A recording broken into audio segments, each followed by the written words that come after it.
ended up where we were just about to look at some analysis that we did on the videos, on this learning that you saw in the videos. And I just wanted to go through that. It's not going to take more than 15, 20, 25 minutes, depending on the amount of questions. But once I've finished that part, we're going to switch. And Eric, did he get introduced yet? So we've got Eric Nivel here, and he's going to take over most of the talking, and we'll go into a phase of a bit more sort of interactive, where you get to stop and ask questions before we continue. The idea is to give you deeper, better insights into the operations of the system we've built, and well, not so much the particulars of the system we built, but more like the principles by which it operates. I think we're definitely not going to get deep enough for you to really understand the actual implemented mechanisms, but you know, I'm sure we'll get some questions on that. We'll try to answer that as well as we can.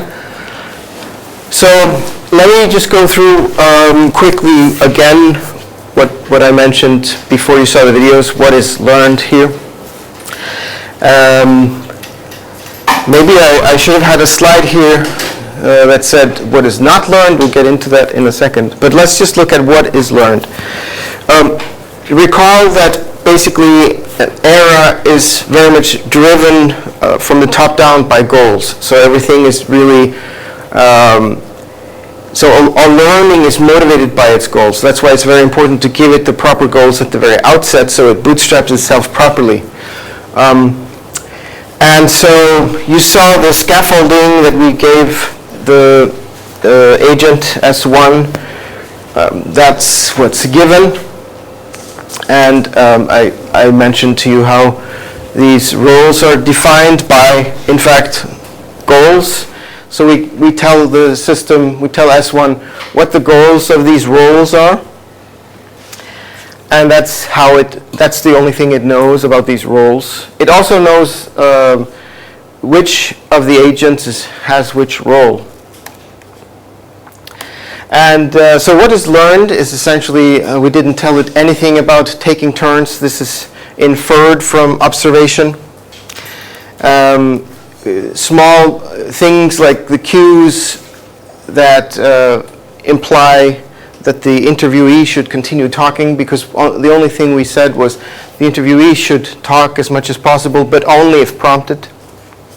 So it has to account for the fact that when the interviewer is silent, where's the prompting coming from?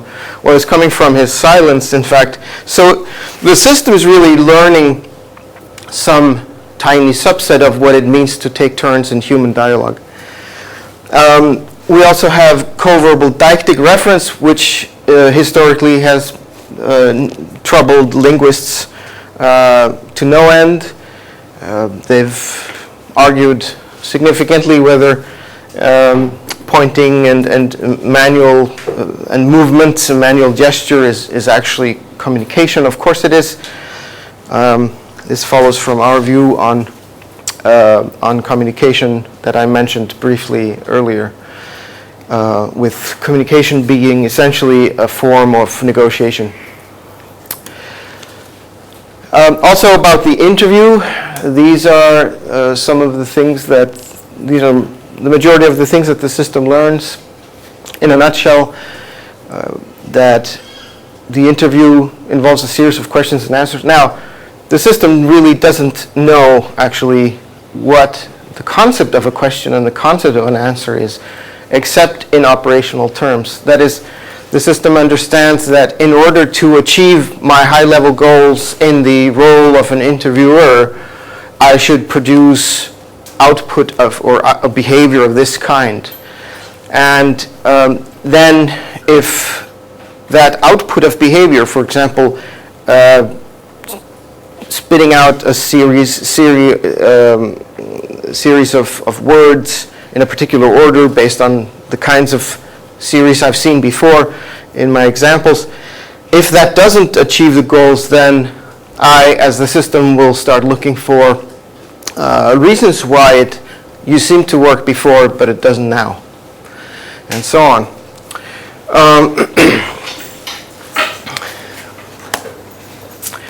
And also, this may be, to some people, the most impressive feat, because the way that the system represents cause and effect is such that it has to string the words together in some form of generalized grammar that it has extracted from the interaction examples or the observed scenarios that it's seen before. So the fact that it's actually outputting perfectly grammatically correct utterances is no mean feat, and also it's matching correctly to answering what is asked for. Now, we chose the dialogue scenario because it's one of those things that almost every person in modern society is familiar with, whether or not they watch late night television shows or not. This format is used everywhere, from the news to job interviews, etc. It's really everywhere in our social experience. And so what we thought was, well, if we have a situation or a scenario like this, and people want to understand what AERA is capable of, well, here's a very nice way of doing it. You just show them a video. They'll know immediately sort of at least the ballpark level at which AERA can achieve. And one of the things that, so it has some really positive benefits, like the fact that you can use your innate understanding of human communication to very quickly see the level of performance. It's sort of, to us, the same thing as the old school AIers used chess. It's really, of that type. It has some drawbacks. One is that it may look like AERA has learned a lot more about language than it actually has.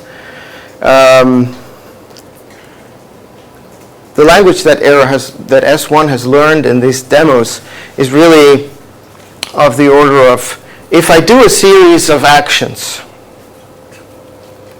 then maybe I'll get out of this maze. So when those utterances get spewed out of the system, it's really more like a rat finding its way out of a maze. There's no real reason for where the walls are. There's no real reason for why it should turn left or right. That's just the way it is. That's the route it should go to get out. So it's really goal-driven in that sense. And humans automatically, we have an innate need for anthropomorphization. We seem to understand the world a lot in terms of how it relates to the way we think. So when we see that demo, we think, oh, it's starting to understand language well. Not really, but we shouldn't discount it to the point where we say, well, it has no clue about language. No, it does have an operational understanding of language. That is, it's starting to, it's sort of like an inflated toddler that, if there was a switch or genetic anomaly that made a 4-year-old be able to make really long, perfectly grammatical sentences with words it had no understanding of, it just, heard, some grown-ups use it 3 or 4 or 5 times, and somehow he or she could extract the grammar without really understanding the words. That is sort of like what AERA is doing. And so anyway, nevertheless, in spite of the videos really speaking for themselves, we did a thorough analysis of it, and of course, doing statistical analysis wouldn't be sufficient, really wouldn't tell us too much. And we're really looking for better ways of measuring the performance. Now, time is a really strong component, as I've mentioned numerous times. And so we needed a way to analyze this that would take also time strongly into account. And there is this technique called T-patterns that one of my countrymen has been developing for about 30 years now. It's a mystery to me why psychologists aren't using it more. There's even an alternative version of it that's been developed by some American, and neither seem to be very popular. In any case, what you do is you take a video like this, you say, okay, here are the things that really matter in the interaction. It's a human talking to a human. Okay, we'll define some event types that matter to us in terms of what can the machine extract from this kind of interaction, and you hand annotate. So a human sits down with these videos and they key on sort of a timeline. You've got sort of event type channels listed each per line, and then you have a beginning and end for some events. Okay, so if it's like scratching your head, if that's important, which it isn't in our case, or pointing to something, in which case it is, we would have an event type pointing, manual pointing, and we would say it begins here when the hand starts to move towards the pointing, and we would say it ends there when the hand goes back. Okay, so once you've annotated the human-human scenario this way, you have a very good record of what happens in this dialogue. T-patterns work in the following way, and I'll just give you a rough outline of what it does. It uses the idea of the standard distribution and the notion of coincidence to infer or to extract patterns, hierarchical patterns, out of the stream of events like this. So if people point to an object a lot, but they point to different objects at various times, you'd still have a manual gesture pointing event, begin and end, begin and end, with some times on it. The duration of these may matter, and the duration may actually be possibly, and I'll just take an artificial example of two kinds. One is where you're pointing to, say, an area, and your hand tends to be linger for longer. That means you get a group of these kinds of same event at a certain, roughly certain duration, with the end and beginning point sort of distributed on a bell curve, and then you have maybe another kind of repeated pattern in which the average duration for the pointing is shorter. And you can group these. T-pattern system actually makes it easy for you. You can set a threshold, the familiar threshold for probability.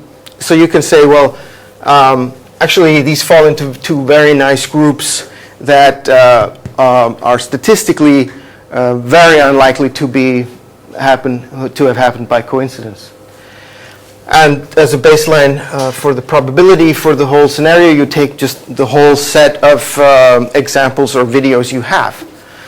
And the counter-hypothesis, or the basis on which this stands, is that everything happens at random. So that's the standard statistical approach here. And then once it's gotten, say, two groupings of these, it gives them a group name or something like that, A and B, and then it notices that whenever you have, so it has some other types, looking at, for example, and if you happen to have two types of looking, like looking at the agent versus looking at the table, that's what we did. So we're good looking at the table and looking at other. Okay, it may actually say, okay, I've got some looking at table and I've got some looking at others, and in fact, let's call this type C and D. I noticed that whenever I've got the pointing gesture, I also have this type of event happening in a fixed temporal relationship that's more likely than random. So I'll mark these as a pattern as well. Okay? And then you do this hierarchy and you end up with a structure that I'll show you in a minute. And now that you've gotten this, you can actually take very complex multimodal scenarios like this, but it actually works on anything, any kind of event type to which you can do this sort of analysis. So sports, financial, stock, market behavior, etc. It doesn't matter. You can pretty much use the technique on anything, just like statistics. And you can now compare the structures that come out. And it's a very nice way, powerful way of doing sort of multidimensional, heterogeneous data sets and comparing them on similarity. So that's what we did. Now, if we take a snippet out of the interaction of the human-human, and we plot down here the time and the event types. We had 18 event types. You can put dots where you have patterns of where you have the event types happening. And in fact, you can see that the highest frequency event types are 9 and 10. That's the reply and ask, actually. And you can notice that reply and ask, these are hand-coded, by the way, so there's nothing analyzed here yet. This is just how we mark it. But you can see then the pattern of reply and ask, how it is laid down. You can actually use this visually to inspect whether the human coder that encoded the video did a good job, and it seems like he did, because you've got the ask and reply pretty much happening. This one's very close together. These are a bit further apart. That means there's a more delay in some. So you use this. But anyway, if you look at the hand coding of this, this is already telling you something, because if you look at what S1 looks like, it looks like this, and 10. And now the number shifted a little bit. Sorry about that. But the ask and reply is now 11 and 10 here. Anyway, this is just to show you how similar this looks. Actually, this one has the same ordering for the labels as the first one. So if we compare this one and this one, you see it's a fairly similar distribution. And that's just visual inspection. Okay? And this is for a long, for a set of actually interaction minutes. Now, looking at this with the T-pattern mechanism, we see that a fairly high number of complex turn-taking temporal patterns were detected in all situations. So the synchrony that you see both in the human and in the human agent with S1 taking either role is very much comparable. And in fact, you see exactly the same tree when you do this hierarchical decomposition of the probability of events in here. Of course, for those not familiar with T-patterns, I should have an example of where it breaks down so you get a sense for how good this is at discerning different kinds of types of systems. And I'll work on that. We should probably produce that. It shouldn't be too hard to do, in fact, because these guys that invented this method have loads and loads of data around sitting on their desk. They've analyzed a lot of various types of patterns. So, yeah, this is not really well suited to display on a low resolution projection like here, and you can hardly read the labels anyway, so that won't tell you much. I'm showing you this to give you an idea of the kinds of analysis we have been interested in doing on this data, and not just presenting it as videos, but really trying to improve the ways in which we can understand what happens in the learning agent. So you can actually look at these charts online on the HumanOps website. But the bottom line is essentially what I told you on Monday. I mean, basically, S1 makes no mistakes. I don't think we've detected any mistakes, but maybe someone looking, sitting down with videos and trying to look for mistakes in particular, maybe they'll find a few. Like you had a hypothesis that maybe it missed a word there. I'll have to check. Yeah. So it's possible, and it would be good actually, because we need some examples of failure. A short question. Did Yeah. you try other nature language other than English? No. No. But Spanish or German with more complicated grammar? No. And one of the reasons is, of course, none of us really, well, actually, some of us speak a language in which there are available speech synthesizers and speech recognizers. But pretty much the easiest ones to employ are the English ones. But the other answer to that question is that we're not really interested in language.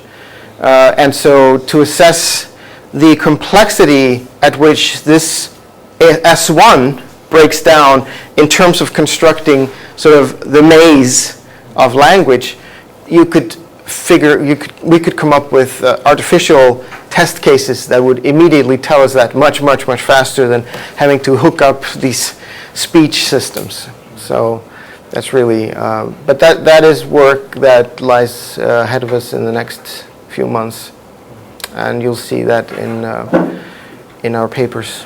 Yes, I should also add that in fact there's no need to try any other language at all. The system doesn't learn the grammar, it learns how to talk. It's not the same thing. So you could talk to the system in Chinese if you like, and we'll try to imitate you in whichever way you display. Yeah.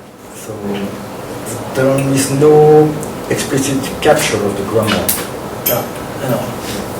It will follow whatever you say, what kind of nature language you say. It'll do whatever seemed to work in the past. Yeah. It will come up with hypotheses for why the humans it observes are doing things in this particular order. It'll look for regularities and try to abstract these to the point where it can actually achieve some goal. And if the goal is achieved to ask about this object, if you know, here's my goal of asking you about this object, and I think I can do it this way. And if it works, my hierarchy of knowledge that is built up from hypotheses of what actually works and what doesn't, if it works, then it gets strengthened. And if not, so it's really a combination of logic and reinforcement learning. Yeah. If you look at the chain of words from each turn that the system produces, does that exact chain of words happen in one of the human examples at some point, or is it able to combine subsets in ways that weren't originally introduced? It's completely decomposable. That is, if the short answer is yes. It is possible to combine at the word level, in fact, the lengths to which the system will venture to come up with completely novel and out-of-the-box sort of non-observed sequences depends on a set of variables, that you set up the system up with, plus the ways in which the inference mechanisms work. Now, in the current inferencing system, I'm not sure exactly how far out of the box would S1 in particular venture. Well, we actually had the cases. Yeah. The thing is, sequence is power of 2 actually, of chains of 2 words. Yeah. Yeah. So Yeah. at some point, if the system has observed the word 1 and 2, 1 and 2, 1 and 2, 1 and 3, 1 and 4, 1 and 2 again, and given the circumstances, it might make up a sentence 0, 1, 3, 5, 6. Yeah. It does not mean that this very sequence has been observed. Right. But some element thereof did. The thing is, the system will never invent a new word. Yeah. Thanks. So it will invent new sentences. The extent to which it will be, let's say, creative in that respect has to do with how much it's set up to take risks and trying things. So, and that's something you can easily set the system up with. So if you're using it to launch the space shuttle, don't make it very creative, But if it's learning a complex thing like social interaction, it maybe doesn't matter that it's a bit rude the first 2 years.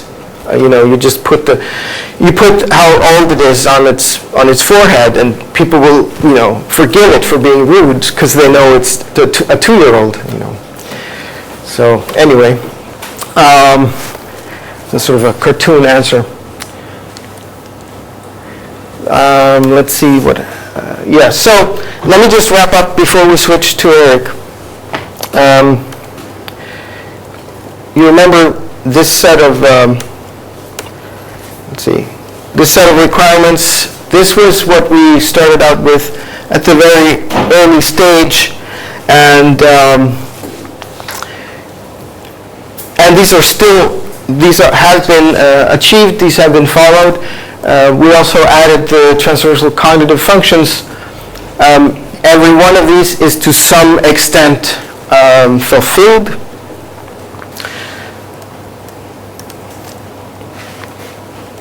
So this is really the surprising output of the HumanOps project, that every requirement was fulfilled. I didn't expect that. Maybe Eric did. In that case, he's got more foresight than I do. And as I mentioned already, if you look at all of the architectures that have come before, here are some of the ones that we have analyzed and written up in a paper. You got way more points, we believe, than prior systems, implemented systems. Now, I'll leave it at that. And unless you have some more questions about this in particular, yes? Why is it missing a point on learning?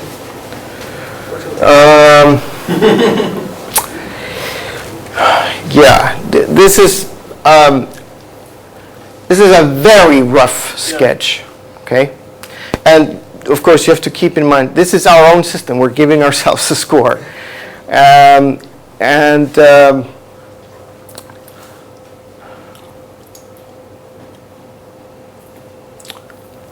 You could use these scales in various ways. The score for each field was really the outcome of numerous discussions, but not too much rigor. Okay. This is potential.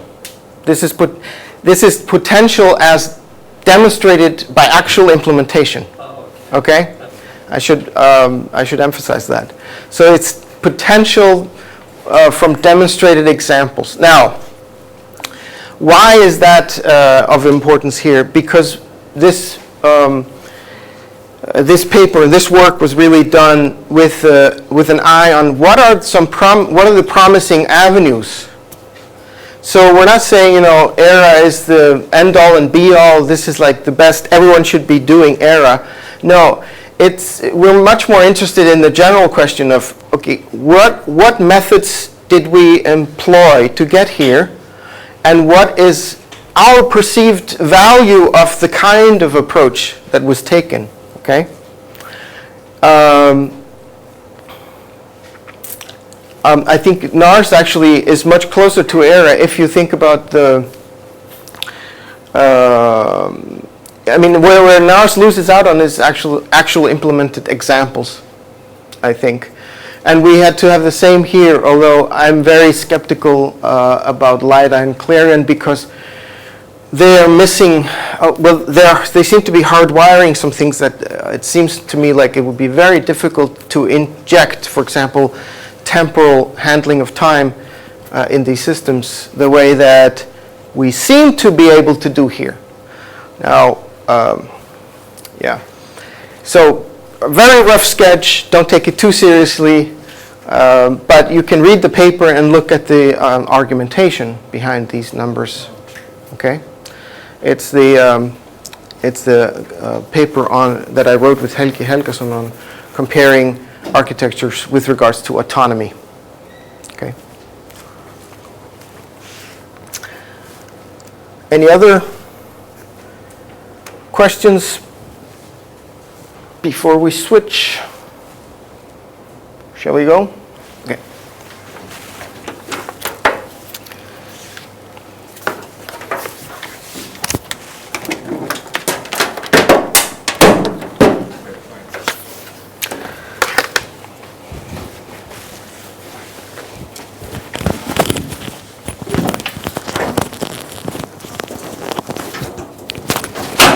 What do you need? Things.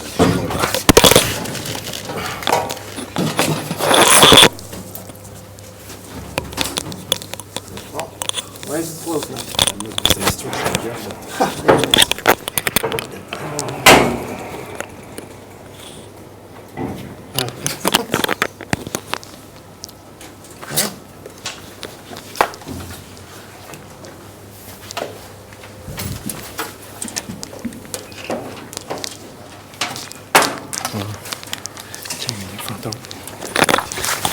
So essentially, it's a watertight robot body that can work in vacuum.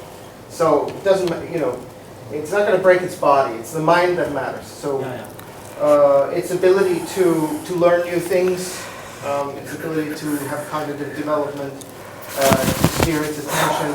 Obviously, in the Amazon, things happen much more quickly than on the surface of Mars. It's, let me think, what else? Those are some of the things. So learning, meta-learning, temporality, attention. And if you remember my discussion on autonomy, the question there is, and I think probably one of the points that some of my colleagues would disagree with us on this analysis is many of them don't think that attention matters at all. Some of them think it matters, but only marginally. We think that because time is so key in intelligence, and because information overload is so obvious to any intelligent system that needs to do a task, unless the task is trivial, in which case the intelligence doesn't matter so much. For those systems, attention is really key, because you can spend your whole life in the wrong area of the world or the wrong questions. So we don't tend to think of attention as being sort of selecting which task to work on. But even if you exclude that from the group of the things you call attention, when you start to grow, as you see in Helgi's PhD thesis, it turns out that the definition of attention that he works on essentially is fairly fat. I mean, it's bigger than the typical sort of bottom-up or top-down. It's even slightly bigger than bottom-up, top-down combined. It's really about control of the architecture. So, because there is no obvious point in which you could say, well, now this is not attention anymore. This is now we call this part control and this part attention. No, attention is really part of the control of the whole system. So that's a long answer.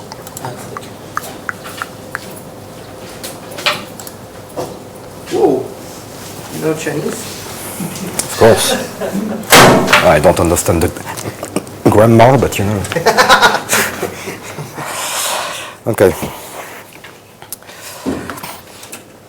So yeah, in this talk, feel completely free to interrupt me at any time. If you want some deeper answer to deeper questions, I will be available at some point in the other room from 7 to 9 o'clock. Depending on the audience, it can be this evening or tomorrow or whenever it makes sense. Okay, so from now until the end of the afternoon, I will present you with the fundamentals of AERA. So I won't talk again about how AERA fits in the methodological approach towards AGI. I will talk only about the engineering stuff. Okay.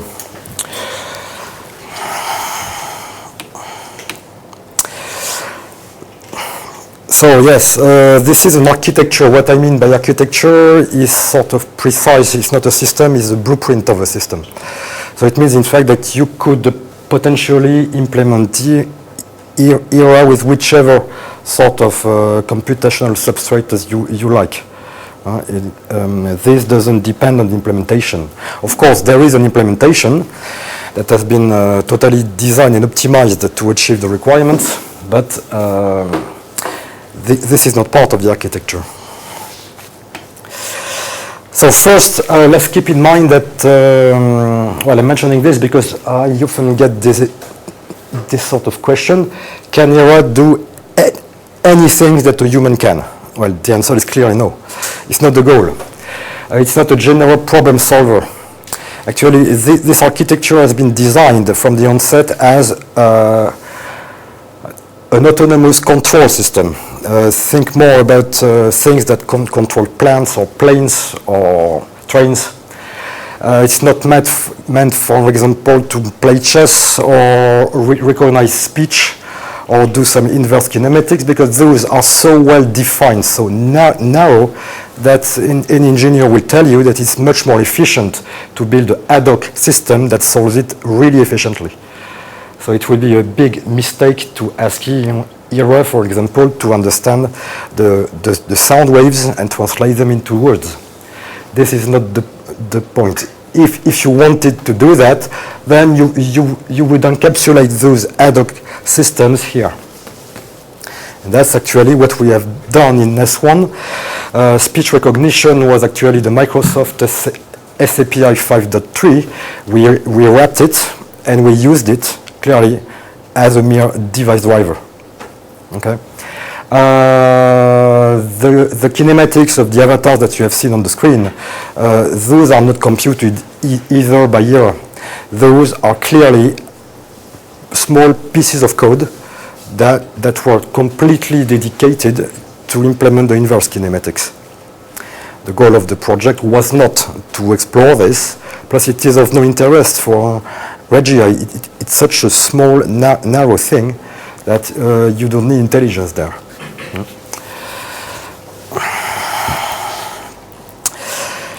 Okay.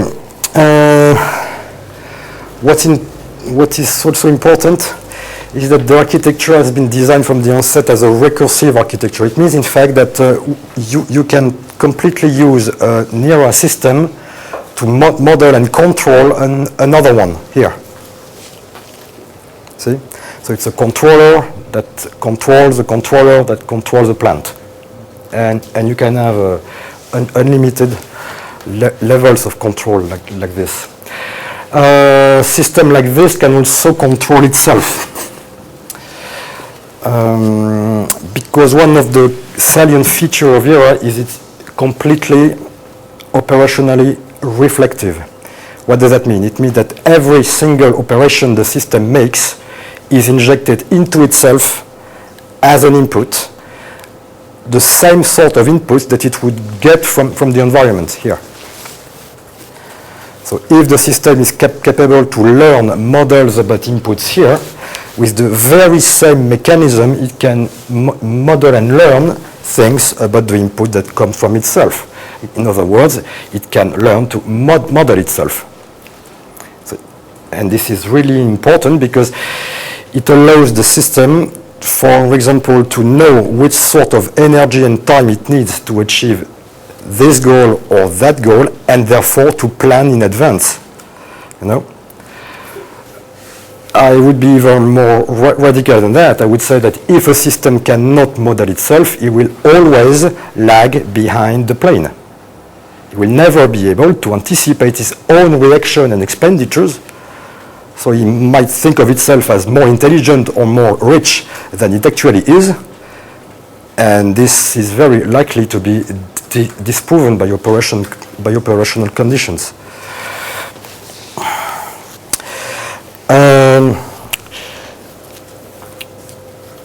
The system supports partitioning. What does that mean? It means, in fact, that you do not have to have the system in one brain. You could actually have as many brains as you like. And you partition those set of cognitions by the lowest coupling in between. Of course, if many domain-dependent models are completely interwoven together, you better put them in the same brain. This is interesting, for example, if you want to build a system that is cross-domain. Say a system that controls a chemical plant. There is the chemical part on one side, you know, is driven by physics and fluid mechanics and whatnot, with response times quite long actually in a traditional plant. But this system might also be in charge of controlling the computers that control the valves and whatnot, and those response times are really short. And the laws that govern the subdomain A and subdomain B are not related at all. So then you might need two brains. You might also need two brains in case you want to build a redundant system. Because of course, the system that we build in S1 is not fault-tolerant at all. The laptop crashes and the system crashes. You know? So it's also interesting to have two or more. Okay. Keep in mind that the lowest level of operation in AERA are fixed. What do I mean by fixed? I mean hardwired. It means that whatever the situation, whatever the programmers want, this will not change. Okay? What am I talking about is the chaining. It is in fact the way the models are executed, the way predictions are made, the way sub-goals are determined. Simulation is the way that the system plays what-if scenarios to predict the expected outcomes in order to choose in between the alternatives and resolve the conflicts. What is also fixed is pattern extraction, is the way the system transforms the observation of a possible causal relationship into a model. This is fixed. The revision is also fixed. It is, in fact, the activity that consists in checking the outcome of a prediction to rate, good or bad, the model that generated them. And last, what is also fixed is the way the system measures its reactivity. This is clearly some inputs that are automatically generated and inform us about the conception of the scheduler. It means what? It means the higher the number of tasks that are lagging behind the deadlines, well, the higher the likelihood the system is getting slow and overwhelmed by the situation. This is an input that will be taken into account by the system to decide to lower the priority of some goals with regards to the priority of more important goals, and then to focus. Okay. Those are fixed for many reasons, but some, at least in principle, could be implemented in AERA itself. We are not there yet, and I'm not convinced that it would be an interesting thing. But at least in principle it can. So what are the domains that we aim at? We claim to aspire to AGI, and the G in the AGI means generality. So how general can AERA be? Well, in our case, our claim of generality is we are not restricted to any particular domain at all. In Solve, for example, you have some terms that are clearly geared toward the speech or vision. You know, in our system, we don't have things alike. It means, in fact, that everything will be captured with the same internal representation. So in this term, in this sense, is completely domain independent. One thing we don't do now is hard real-time systems. Hard real-time system means complete determinism on the time of reach of a goal. And this we can't do it, first technically because this platform is not equipped with this sort of capabilities yet, and second, fundamentally, because the system learns. And we operate under this assumption that the system never has time enough and never knows enough. So it's learning continuously.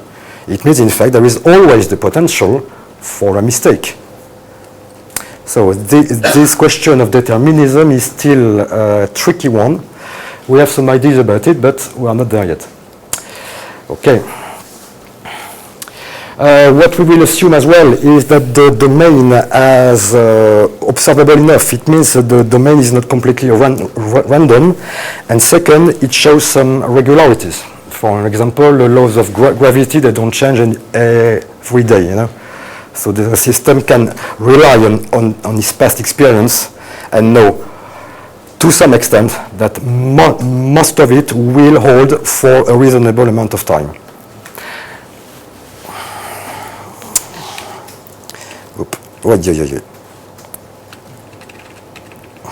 Sorry about that. Yeah. So, there are actually three fundamental processes that the system will implement, plus one. As you may now know, the system is based on models. It means, in fact, that all the operational knowledge the system has accumulated comes as pieces of code, and those pieces of code are called models. So one of the main activity of the system is to use those models to predict, and based on those predictions to determine the course of action. Okay, the second one is related to the first one. Actually, the second one is fueling the first one by acquiring new models based on experience. And the last one is sort of counterbalancing the second one, is the model revision. It is in fact this process that consists into checking the success rate of the models based on their performance while predicting, and accordingly to phase in or out some of those models, and in the worst case to kill the models that consistently perform badly. Last one is not on the same level as those first three. Last one is really it's a meta activity. It's an activity that acts on the system itself. It's what we call compression. It means, in fact, compilation. the system has the ability to learn about the way it thinks. And when it knows enough about that, it can replace chains of models by one piece of C++ code.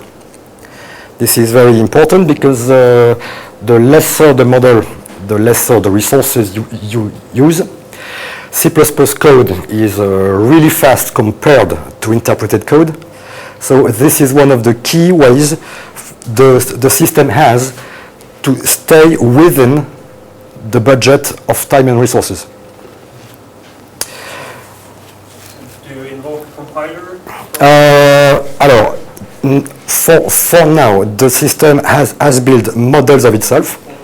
What I didn't do yet is to summon the C++ compiler and run it. Bon. Due middle of September, actually. But this is just a technical trick. The most important is to have the models. The rest is trivial in comparison. Yeah. So now we are getting really into the meat. Please bear with me. It will be long and painful. Well, I hope not. Okay. So this is actually what a system is and what it does. You know, all the rest is accessory. So if there is one thing you should keep in mind by the end of this afternoon, is this.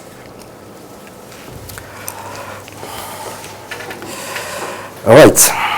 So what is a model? So a model comes from the capture of an observed causal relationship. Like when I see A with some variables here, then I have observed at least once that at some point in time I get a B. You know? That's what the pattern extractor would have given the system. Okay? So of course there is some mechanics to pass from an instance, you know, a blue box to an alarm, and it will be turned into some box, and it's not blue, it's not that box, it's a box in general, it is an abstraction. This is automated. It's not important here. So first what we get is A entails B, right? But once you get that, what is interesting is that you can go the other way around and say when I want to observe a B, then it's not a bad idea to try to get an A, because I know that when I get an A, I might get a B. You know, so the other way around that we call backward chaining is actually an abduction. Okay, right. What is important as well, and it's in fact is a requirement, is that both ways of inferencing must be simultaneous. Why is it so? Okay, just imagine it is not. So say there is a lock here that prevents this to be done while this is be done. Okay, this cannot work. Say a system is trying to make a decision about a current situation, and we are in real time, right? We are not in abstractor with millions of years. Okay, in this case, we wouldn't need intelligence. So, say we do the prediction first, then we determine the sub-goals. Okay. It means, in fact, that at the time the prediction is done, the goal that I have here might have changed also, but I don't know because I had a lock here. So it means, in fact, I will act on goals that might be defeated by the prediction that I get here. Symmetrically, if I pursue goals first and then I predict, just imagine what happened when, say, I want to catch a ball that somebody throws me. If I don't predict and I pursue the goal, I will try to run and catch the ball. But if I predict while I'm thinking, I just see that it will come here, I just do this and I'm done. you know. So the simultaneously of forward chaining and backward chaining is actually a necessity. There is no other way around.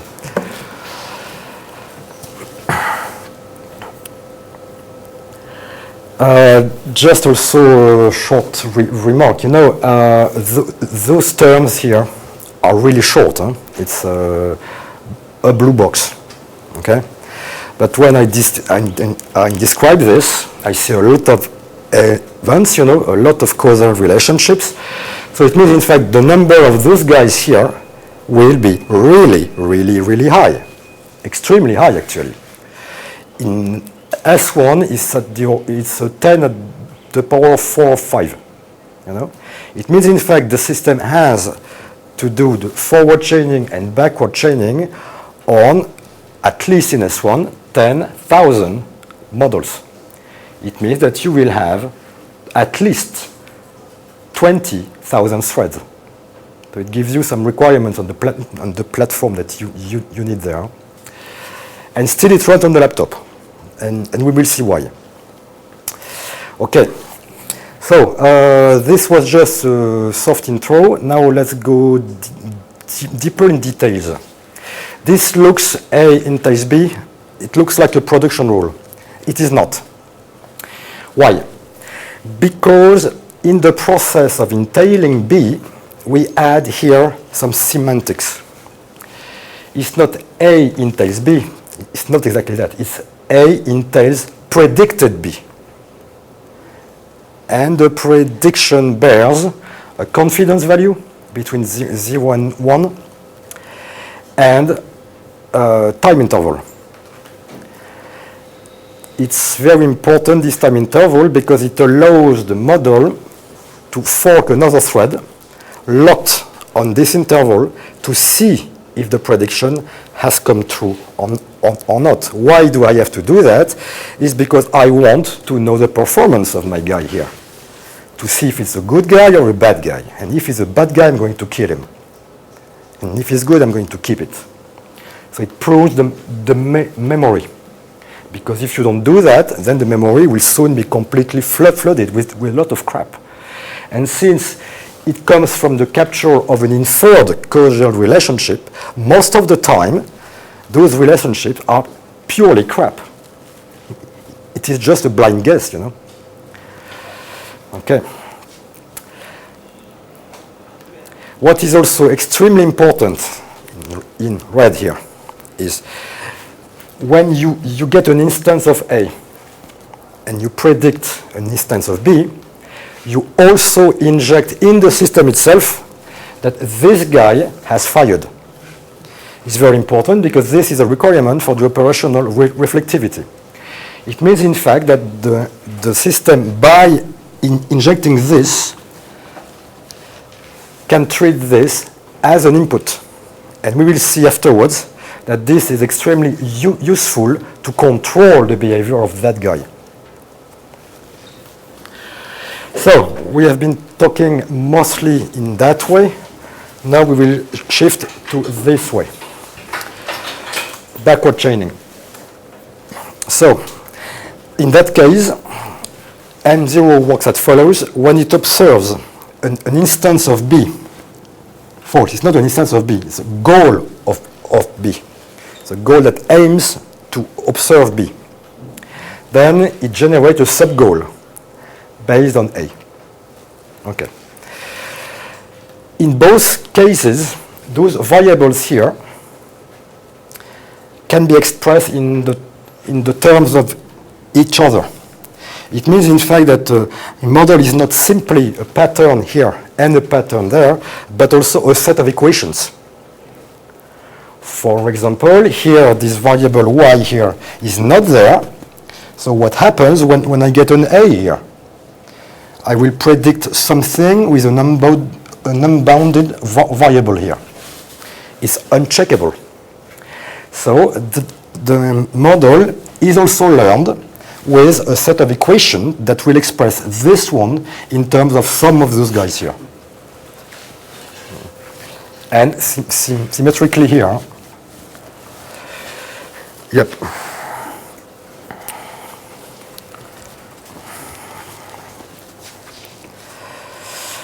Okay. Alors, from an engineering point of view, I hate coupling. It's my enemy. Why? Because when you embed a pointer of something in something else, when the something or the something else does not exist, you are good to reshape everything. It's completely misery. And since we engineered this system to be really responsive and dynamic and add model and kill models, we just can't afford coupling. What we can do at most is indirect coupling. So it works, in fact, as a blackboard, you know. Piece of code outputs another data and forgets about it. And if some other piece of code are interested, they'll do their job, but the generator will not know. So things are getting completely independent.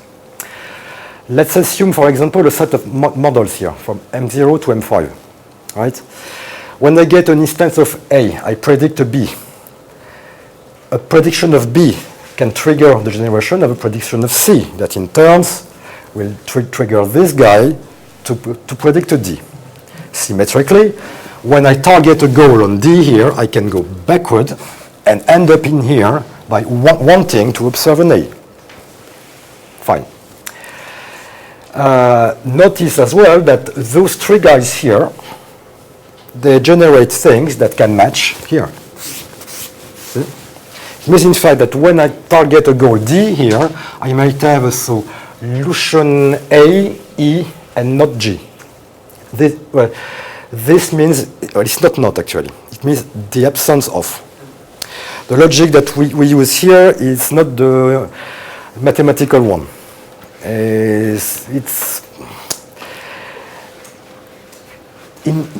In our case, we don't have true-false.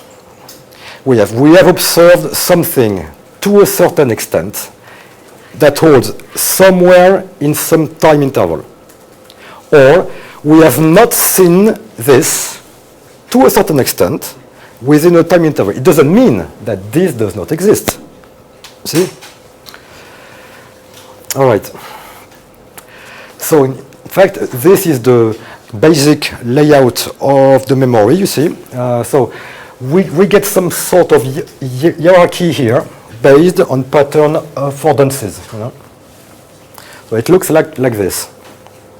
Okay.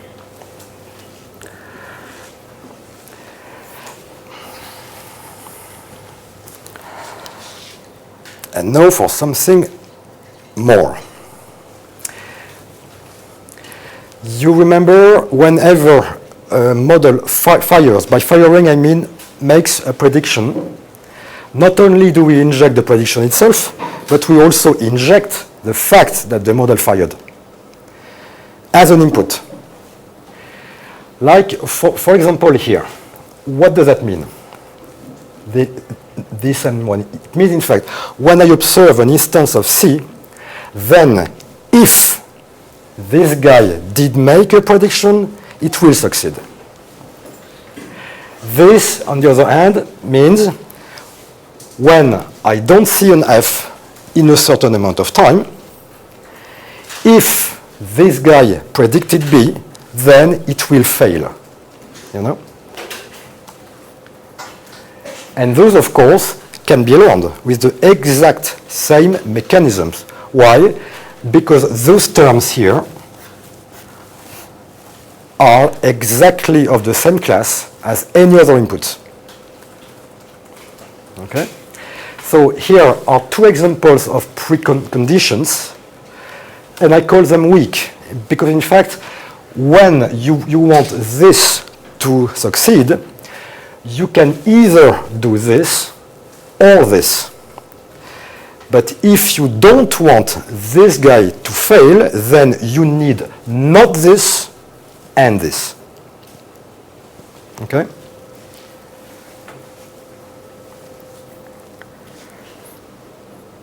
So in fact, in other terms, if you wish, M1 and M2 can be thought as stimulators of M0 and M3 and M4 as inhibitors.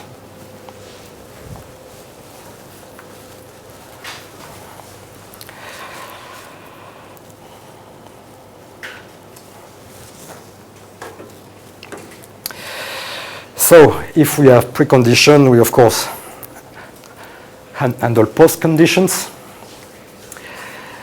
Since those guys, instances of M, say, are regular inputs, they can be also learned as being not only the consequence, but also a cause. So they also can be captured on the left side of a model.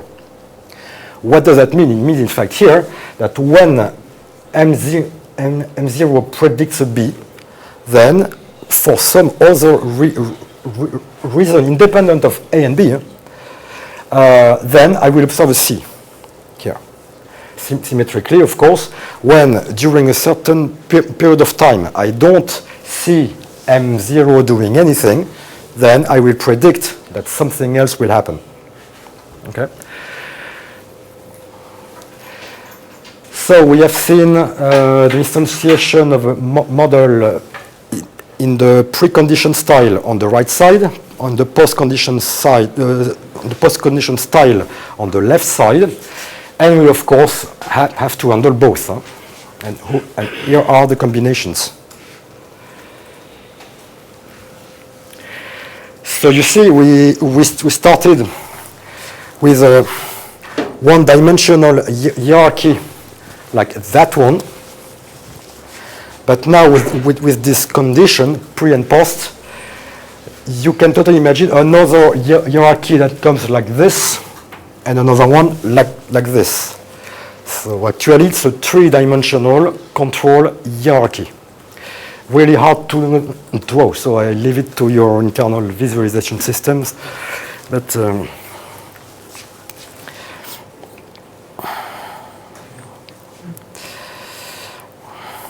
okay.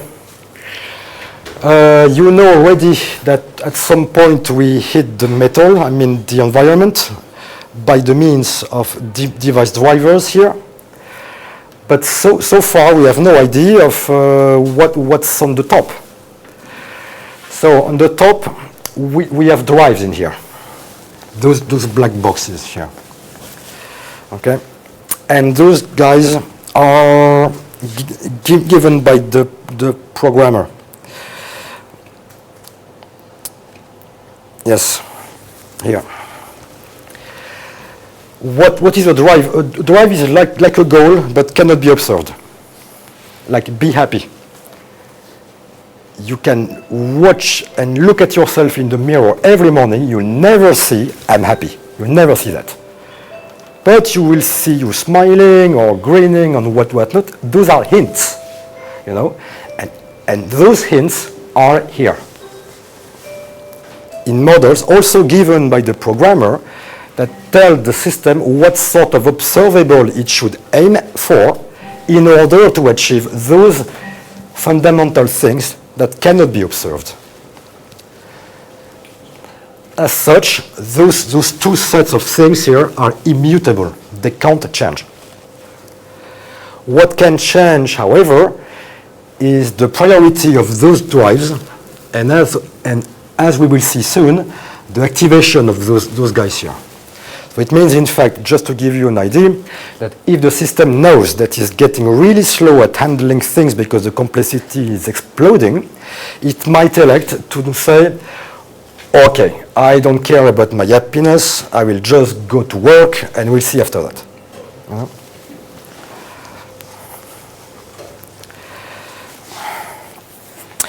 So, yeah. So now let's go back to the dynamicity of the hierarchy. So first, the hierarchy is dynamic just on the premise that those boxes here can be added and deleted dynamically. They are added when significant causal relationship has been observed, and they are deleted when some models consistently behave badly. It means, in fact, that they always, or quite often, they predict things that don't happen in due time. So this is the first reason why it's a dynamic hierarchy, but there is some more under the hood. The models actually are not executed all the time. they are elected for execution based on a control value that they hold, which is called actually the activation value, and this activation value is assigned to the success rate of a model. It means, in fact, that the best models will be chosen first for execution. And the one that perform a little bit less well will have a lesser priority, and the one who are really new or we don't really know about them or have displayed in the past some bad performance will have the lowest priority. Not only do the executable code have continuous priority value, but also the inputs do. For example, if a prediction has been generated by a model that we know is not good, then we will lower the saliency value of said prediction. It will tell the system, look, I have predicted this, but you know the guy who did this is really a moron.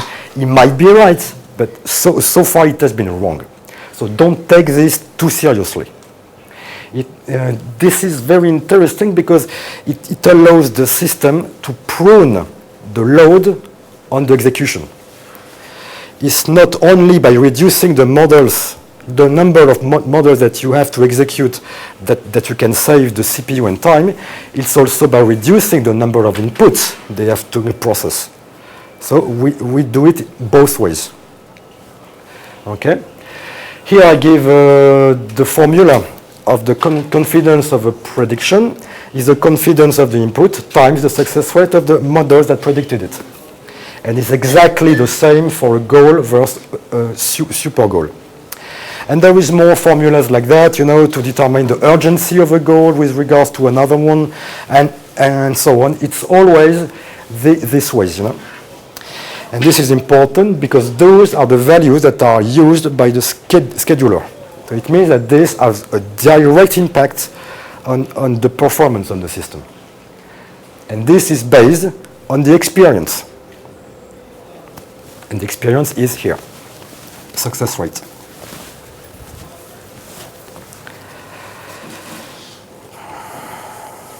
Okay, so what can we make out all of that?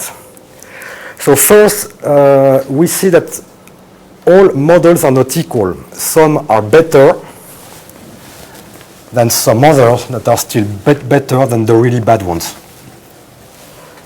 Okay? Since we know the rules now that degrade the saliency of a prediction as it goes through the models, well, in this case here, the final value of saliency for a prediction will be really low. And it means what? That under a threshold, this input is not even considered anymore. But in some other cases, like this one or that one, here we have followed the path of pretty reliable stuff here. So here, in fine, the saliency of the prediction will be high enough to be considered by the system and therefore to be monitored. What I have drawn here for the forward chaining, you can also do the same from here to here. It means that here, when you end up with a goal with a very low confidence, it is interpreted as very low likelihood to succeed, and therefore will not be considered by the system. But if you get a goal like this here, then the likelihood of success will be really high, and the system will keep it in mind while simulating some other goals, like this one, say, or I don't know, and then to compare only those two guys, and discard the one that comes from here or from here, say, you know.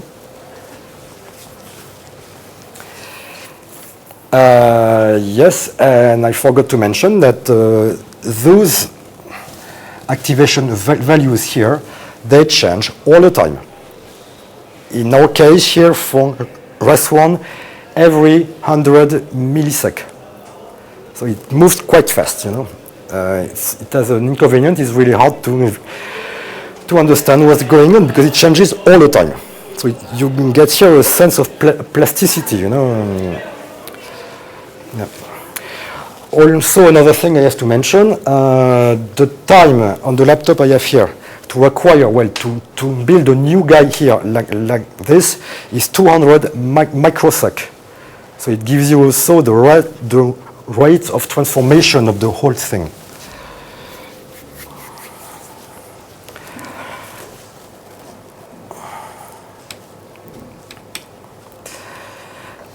Yeah.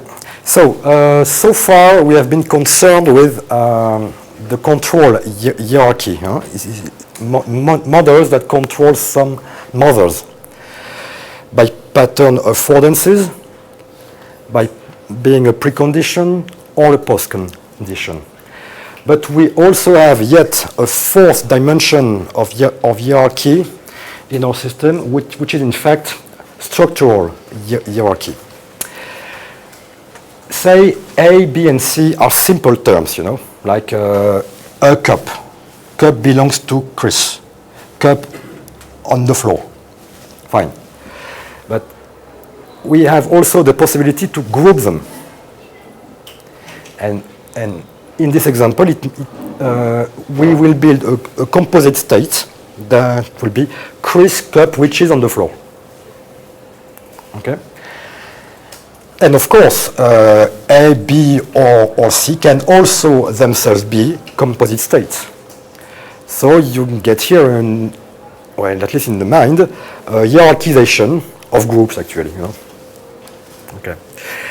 Those are also learned. They are learned at the same time the models are. And the learning system is built in such a way that we always try to encapsulate things. We avoid to keep things flat, for obvious reasons, of course. A, B, and C can be grouped if and only if they are synchronous, which means, in fact, that their respective occurrences, they happen within a certain time window.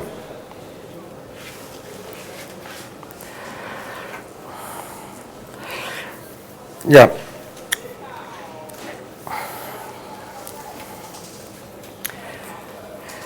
Now, it can also be, as we know, that A, for example, can be the firing of a model. B can be the firing of another one. And C can be the failure of the third one. So now with just a composite state like this, you can capture a pretty vast subsection of the operational condition of the system. Meaning, for example, that if I pursue, I don't know, a certain goal, G, and I have this entails G, well, if I pursue G, I better make sure that the first and the second model do fire, and the last one don't. So it's also a way to group the control streams. Okay?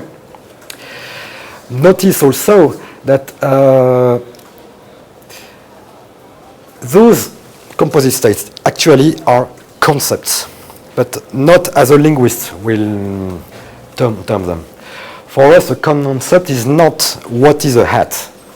It's not made of this and worn by people in the summertime or whatnot. No. A hat for a system like this is the thing that you put on your head when it rains. So it's always related to the operation of the system.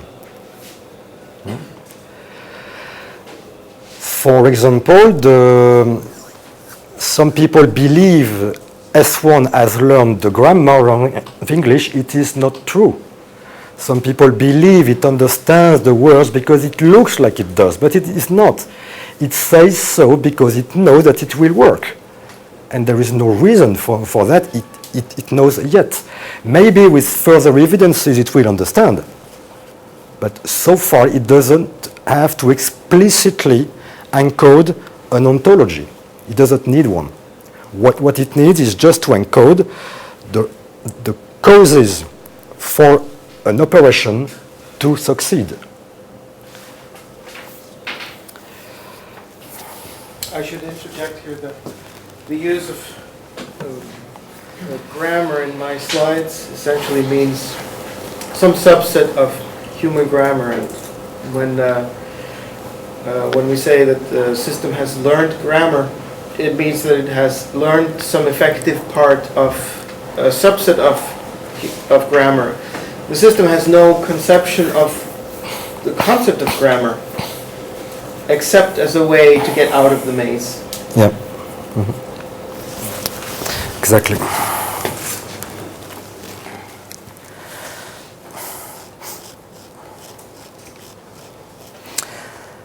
So, to finish with this part, first, we don't have direct coupling between code. They are just coupled indirectly via pattern affordances in the fashion of a blackboard. The hierarchy we are talking about is first a three-dimensional control hierarchy.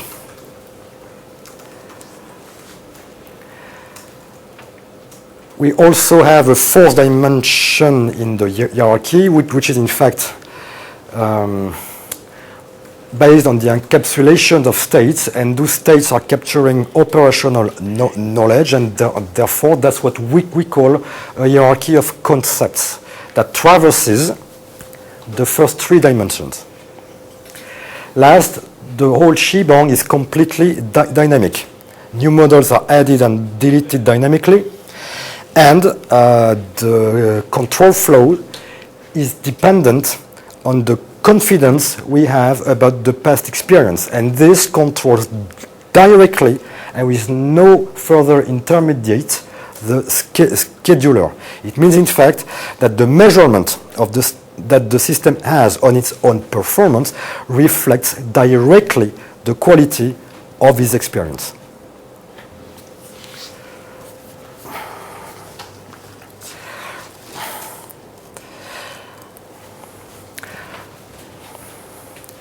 So now a word about how sub-goals are determined.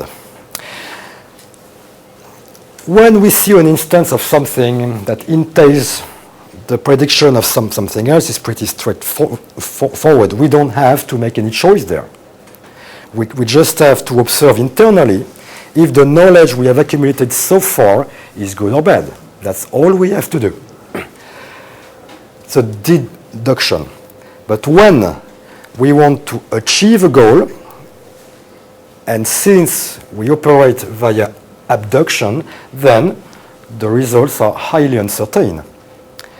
We have, for example, two interesting cases. We can have two alternatives, two alternate solutions to achieve the same goal, of which we would like to use only one. For example, if I am thirsty, I can reach for a bottle of water, but I also know for past experience that if I ask Chris to give me the bottle, he might do it. It wouldn't make any sense if I do both things at the same time. So we have to eliminate solution for a given goal that will be in fact redundant. The other case is symmetrical actually. Say you have two goals, and the solution for the first one is hampering the success of the second one, and maybe even symmetrically. So then we have to cut the Gordian knot. So this is in fact conflict resolution. So the principle that underpins the simulation activity is for all the goals the system has at some point in time, it will search backward the entire model hierarchy and simulate what-if scenarios. And at some point in time, it will assume that those sub-goals would be actually observed, which is not the case, but it just imagine it, and then predict backwards to see the impact on the other goals. Then, when all of this is being done, then he can choose to eliminate the redundant solution and choose in between the conflictual ones. And it does it continuously. But this sort of search, back and forth, is limited in time. Because you don't want to think about everything all the time, and the goals you pursue are always bound in time. So you cannot think about things forever when you have to take the joystick right now. So the simulation time is based actually on the urgency of the goals and the predictability of their achievement.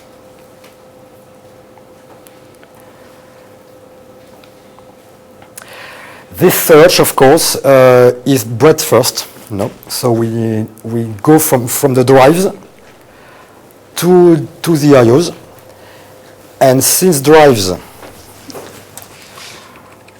are put in that way here, well, the first step in the search will be to evaluate those.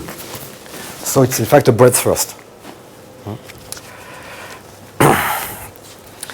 And this, of course, requires a significant amount of parallelism because you have to evaluate those simultaneously. Because all of those sub-goals here are bounded in time.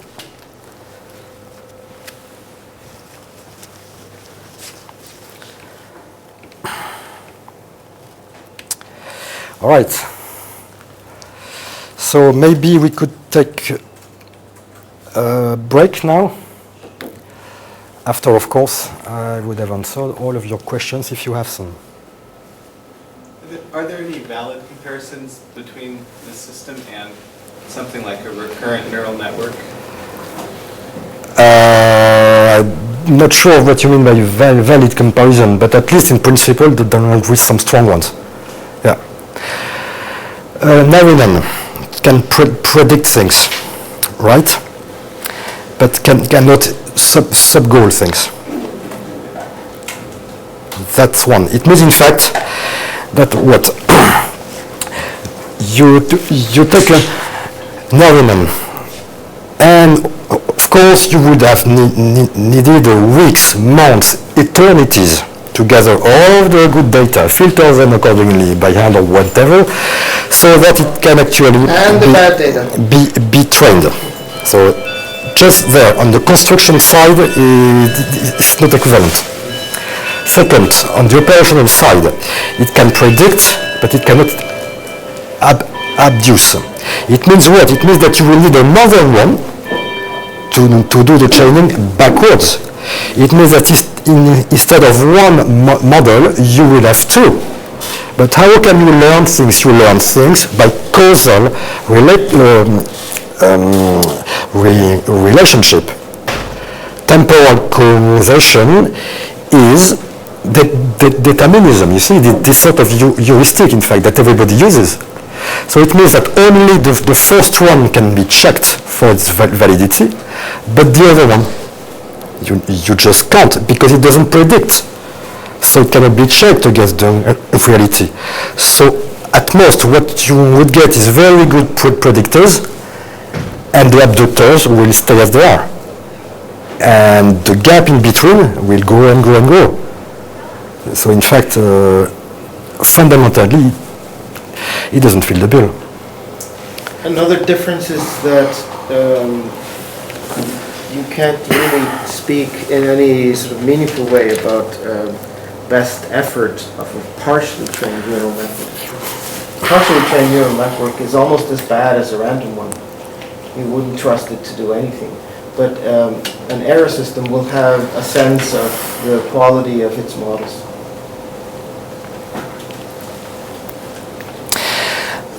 On the other hand, if we take some, well, at least from the 10,000 feet view, the whole system actually is, in fact, a reinforcement learner, you know.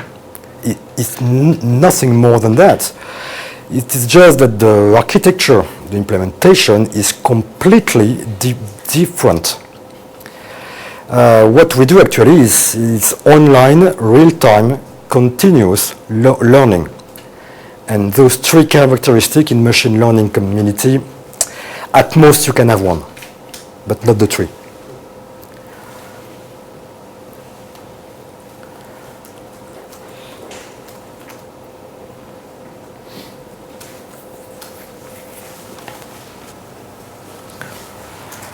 Okay, we take a break.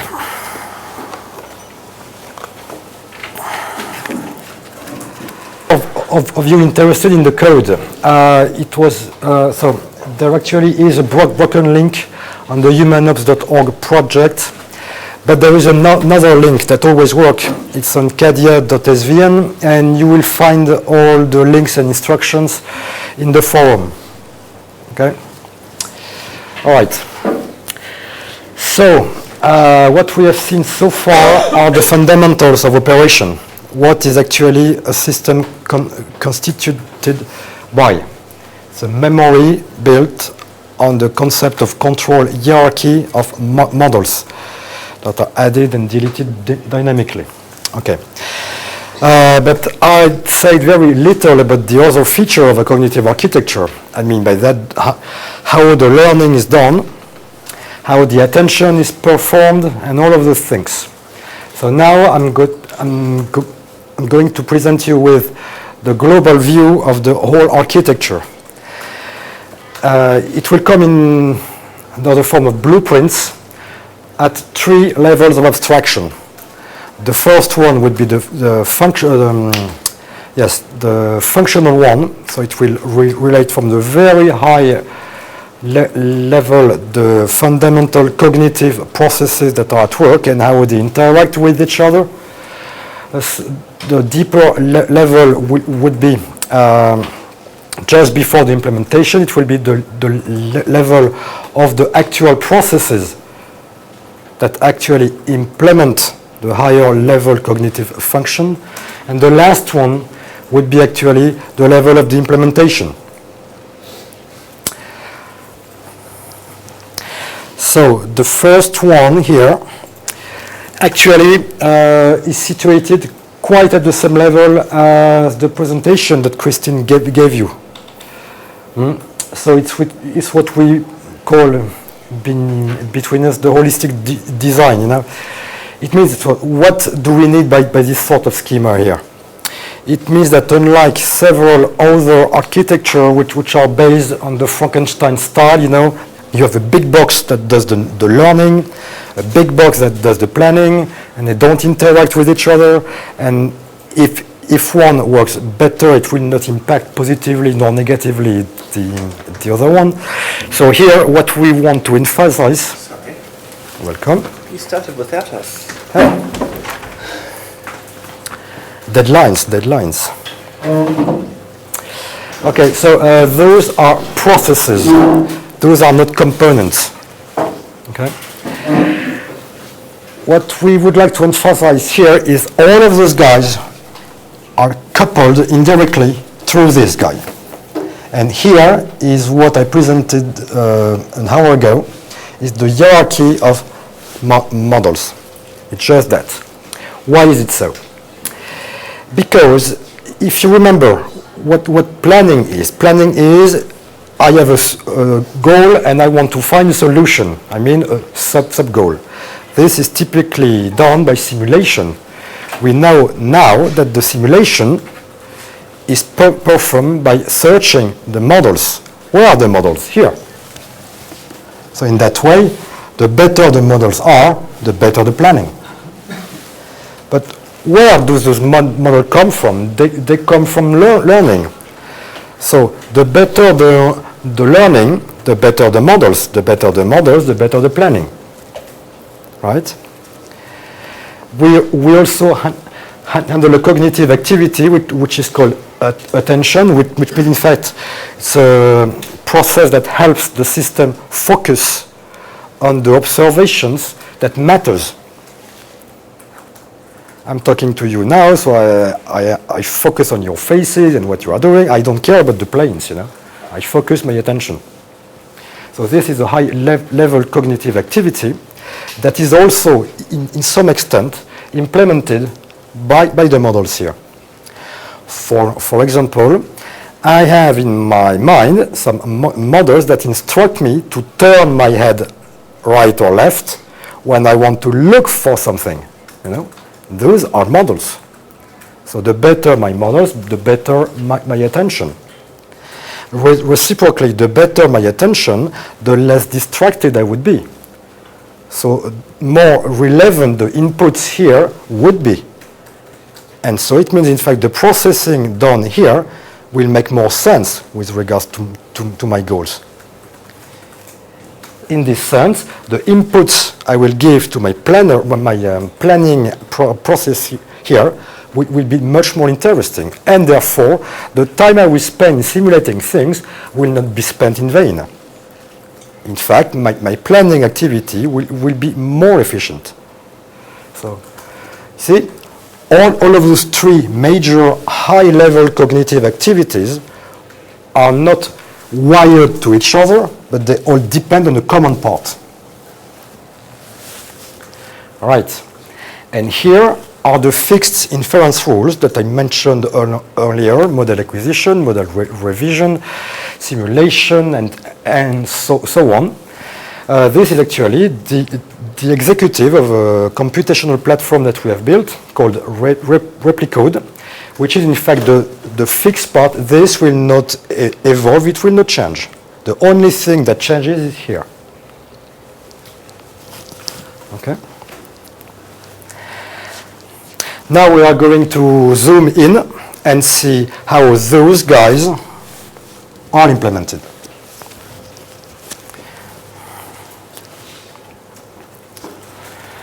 Looks like this. Okay. So we will start from the environment. The environment is sensed and acted upon by the I/O devices I mentioned in the very first slide. Those devices, speech recognition, inverse kinematics, and so on. Okay? All right.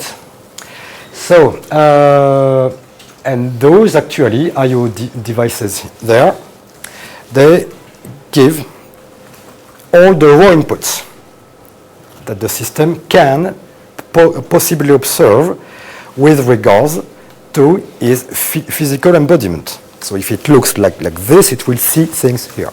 Okay. And all the things. The shade on the wall, the number of cameras here, the number of people here. But a lot of those are completely irrelevant. That's why we have to filter those raw inputs in order to discard the most irrelevant ones and to keep the one that matters to the activity of the system. And this is the process called autofocus here.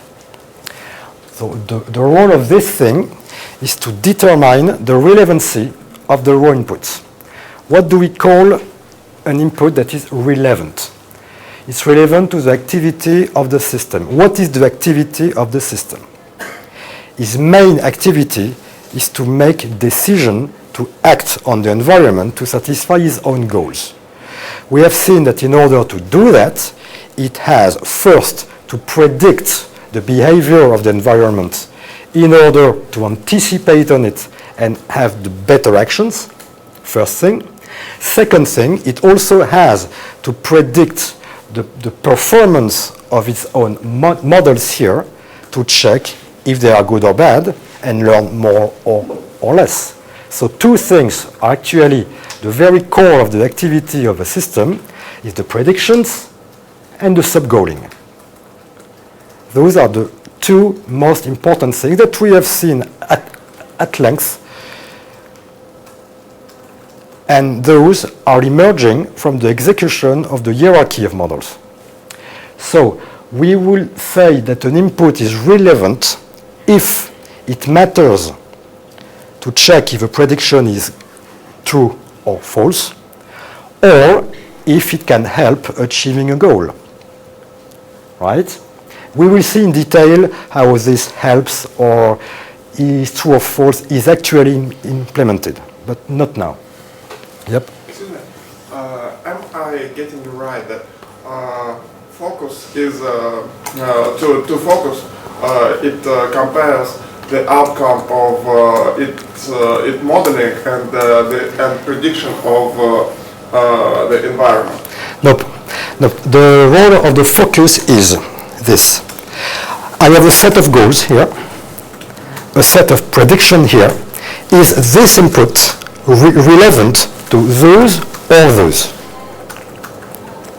Actually, the relevancy is, does this input has at least a common value with at least a value in at least the list of prediction or at least a goal in the list of goals. So it means in fact that if you are interested in blue cups and you see a red cup, it's a cup, you know? Okay, you pay attention. A red sphere, it's red. Nice too. A yellow banana, I don't care. See? So this is a heuristic. It's hard-coded in the system. It's hard-coded in a way that the programmer can, in the language that we have implemented this thing, can change them. Okay. Bon.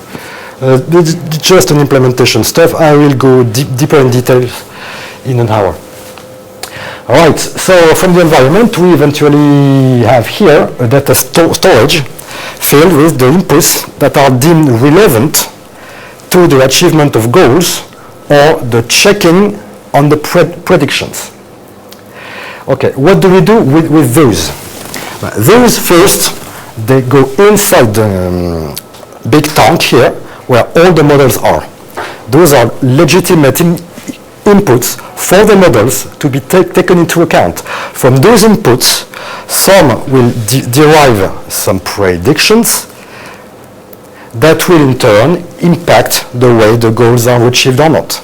Okay, this is the normal operation that we have seen in detail just before this architectural section here. But not only here. They are also used by the pattern extractors here.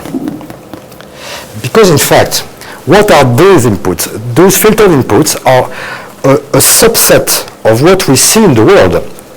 And it's in fact not acquired in a batch, but one by one, concurrently, in a huge parallel stream, and a temporal stream at that.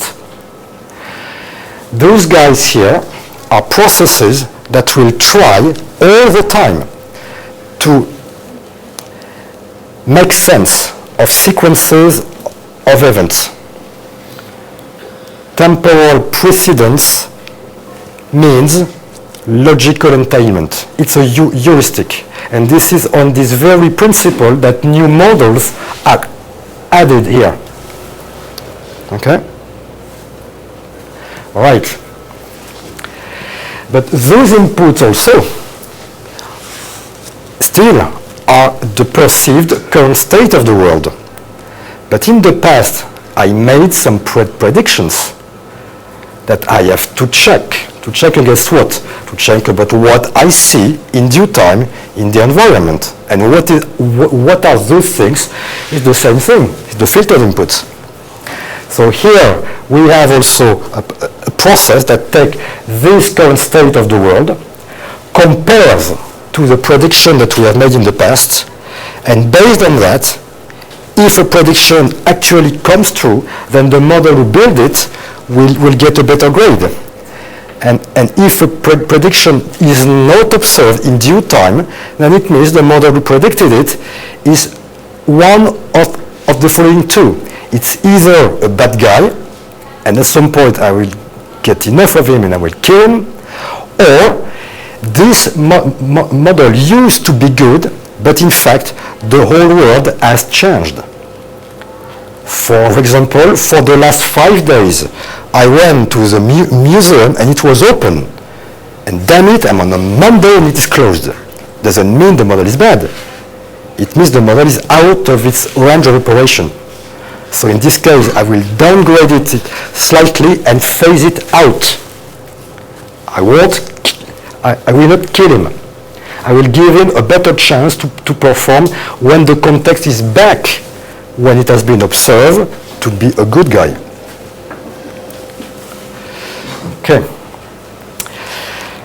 So, if we go back to the crux of operation of the system, I mean the chaining here, we build prediction, we build goals.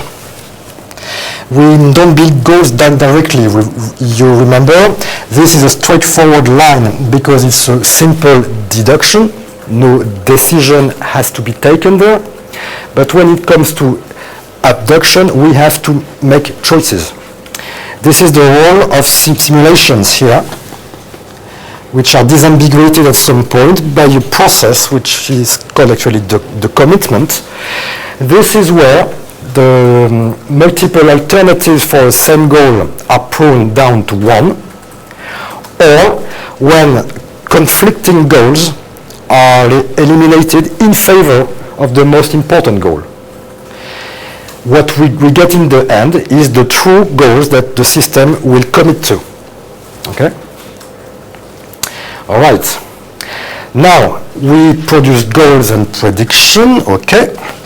What do we do with those? First, the predictions here are re-injected in the system. A predicted B. Prediction of B can be the input of a model like B predicts C. See? So it has to be looped back. Right? Same here. A super goal produces a sub-goal that can in turn trigger the production of a sub-goal, up until we go back to the actual factors on the world. Okay, but not only this, we also have some internal loops there, here and here. As mentioned earlier, here the criteria for relevancy is based on the current list of goals and predictions. So it means in fact that this guy must be informed of what is the actual product of the current activity of the system, and those are here and here. So this actually makes a bias for the autofocus. So this is the meaning of this line here and that one here. Okay. Now, goals are also used for the system to evaluate its own performance at achieving goals. Why do we need that? When I was a baby, I didn't know how to walk. So I was mainly on the floor most of the time. And fortunately, at some point, I learned it. But now, you know, I don't have to learn it anymore. When I want to walk, I know how. Because I know that most of the time, I'm good at it. In fact, I have an internal model of myself that says, Guy, when you want to walk, you just do this and don't think about it. Don't even spend time in learning it. Right? So I need an assessment of my own abilities for each of the goals that I pursue. This is the role of this thing here. And same here. Say you learn to play the ping pong. At some point, it will take you some time to evaluate that the ball is not a heavy dude, so it will fly a bit, be sensitive to wind, and depending on your opponent, it can do some shifting and things like that. But once you know it, and when you play quickly, you certainly don't think how you predict the trajectory of it. You do it as you have learned. It's automatic. So it's in fact the symmetrical of that guy. I hope that you can see a rough symmetry here. The goal part is here, the predictive part is here. See? Okay. So to summarize about those guys here, those arrows here feed the system in order to feed the chaining forward or backward here, but it's also used for self-assessment of the capabilities, and last, to bias the attention of the system. Okay. This is the last part is one of the 4 fundamental activities I mentioned some time ago is the compression part. It is not finalized yet. What has not been done yet is the actual implementation of summoning the C++ compiler. That's all remains to be done here.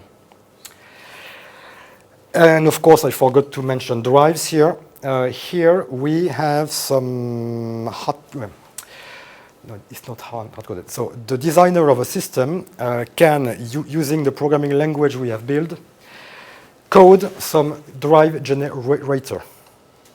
Okay? It means, in fact, it's very tiny pieces of code that will inject drives periodically, depending on the success. Okay? Because, for example, if you don't do that and you have a drive of happiness, for example, some point in your life you will be happy and never again. So it depends on the drive. So this is left to be implemented in what we call the seed of the system or the master plan. It's hard-coded piece of code given by the programmer. But it is not in the executive. So it means, in fact, that if you'd like, you can change that. All of the data flow and the storage here, is that all done in Repl code? Yep. Okay. So it's all Repl code, so flowing all over the show? Yep. Yep.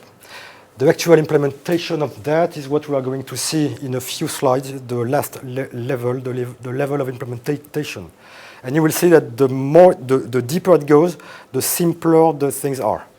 And in the end, we will have one big soup of the same things. Oh. Okay. What is the assumptions?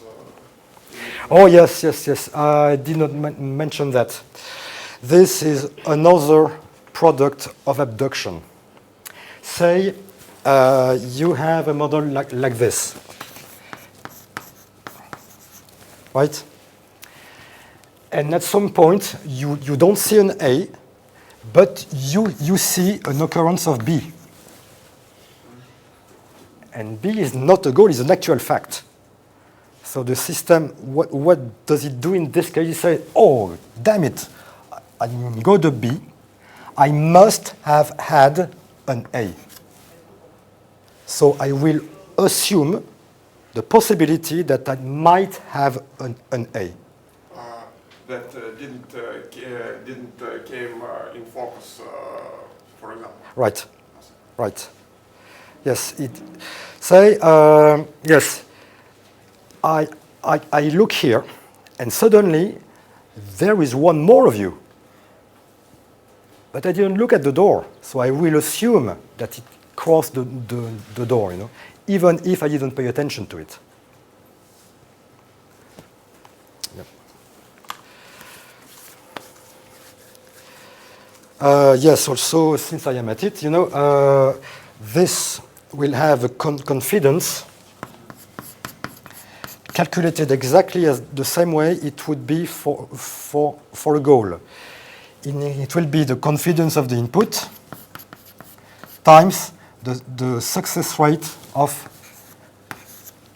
M.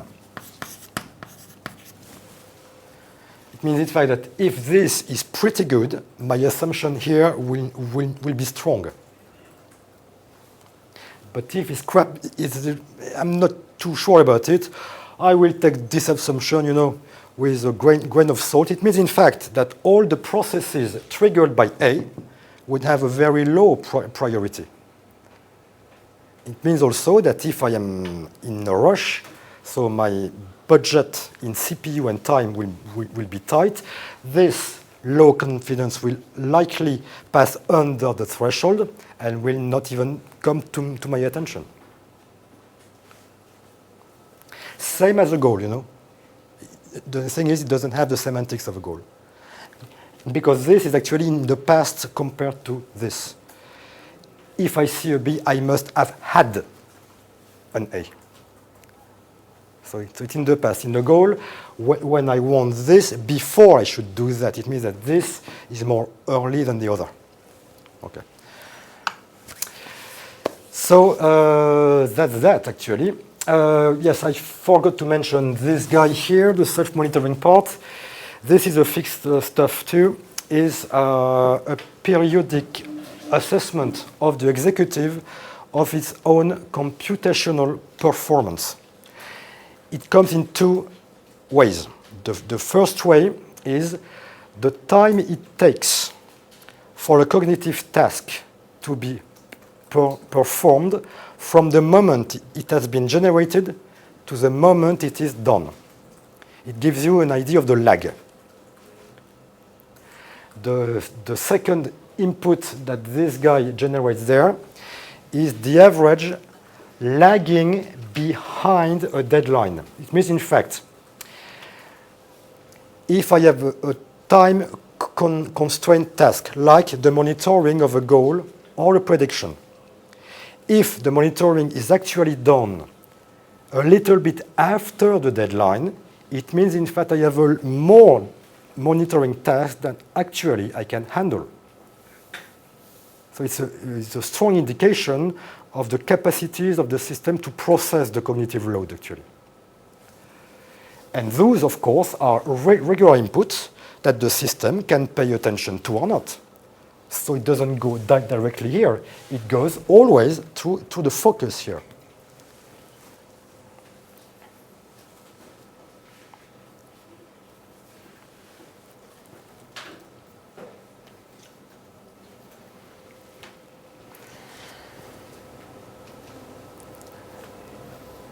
Any question about this thing? All right, we move on. So,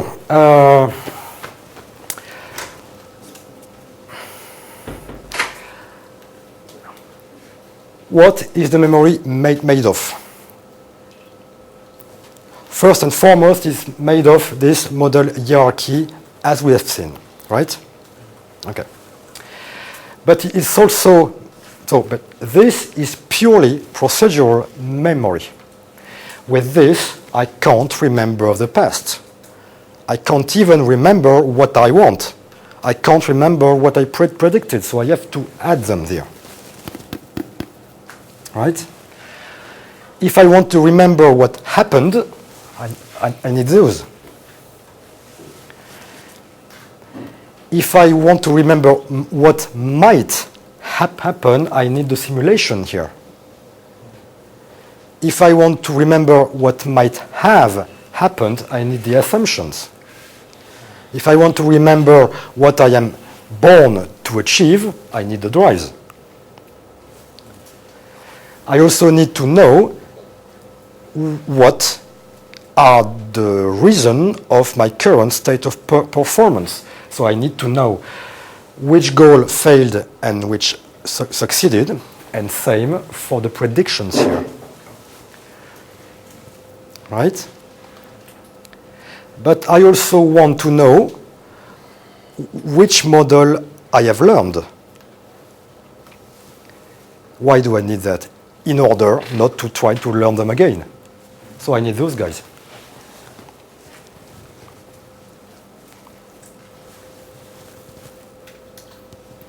In fact, actually, I need all the data stores.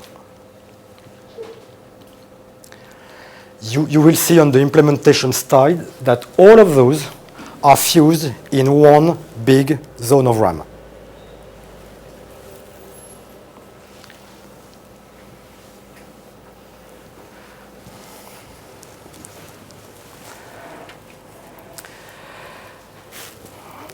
So this high-level cognitive function called the attention is actually implemented by two things. This process here that determines the relevancy of data with regards to the current activity of the system, goals and predictions, but also the models that control the embodiment of the system in the real world, like I turn the cameras like this. And those are controlled here. So actually, the attention is made of one fixed process here and a plastic one here.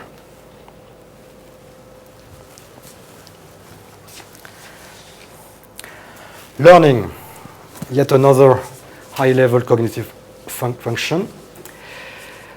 What is learning? It's actually three things.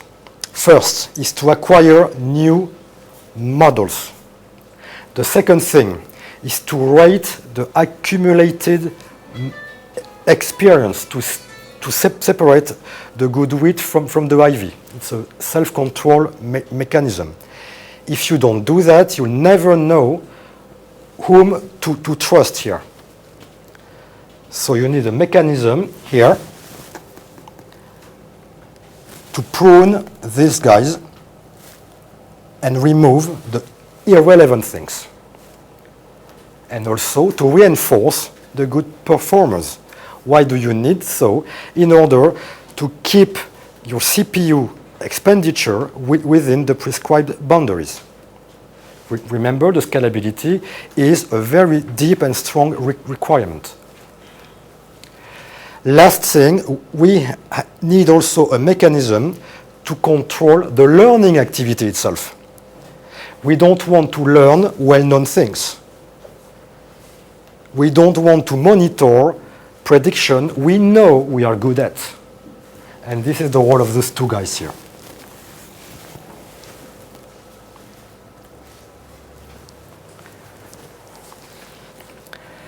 Last of those high-level cognitive activities, planning.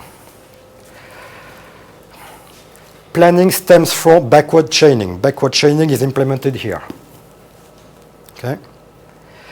Backward chaining is an abductive process, so we have to make a choice here. Planning is triggered by top-level goals that we call drives. And those drives are generated by some executable code here. So the planning is initiated here, search for here, and committed to here. Essentially, that this process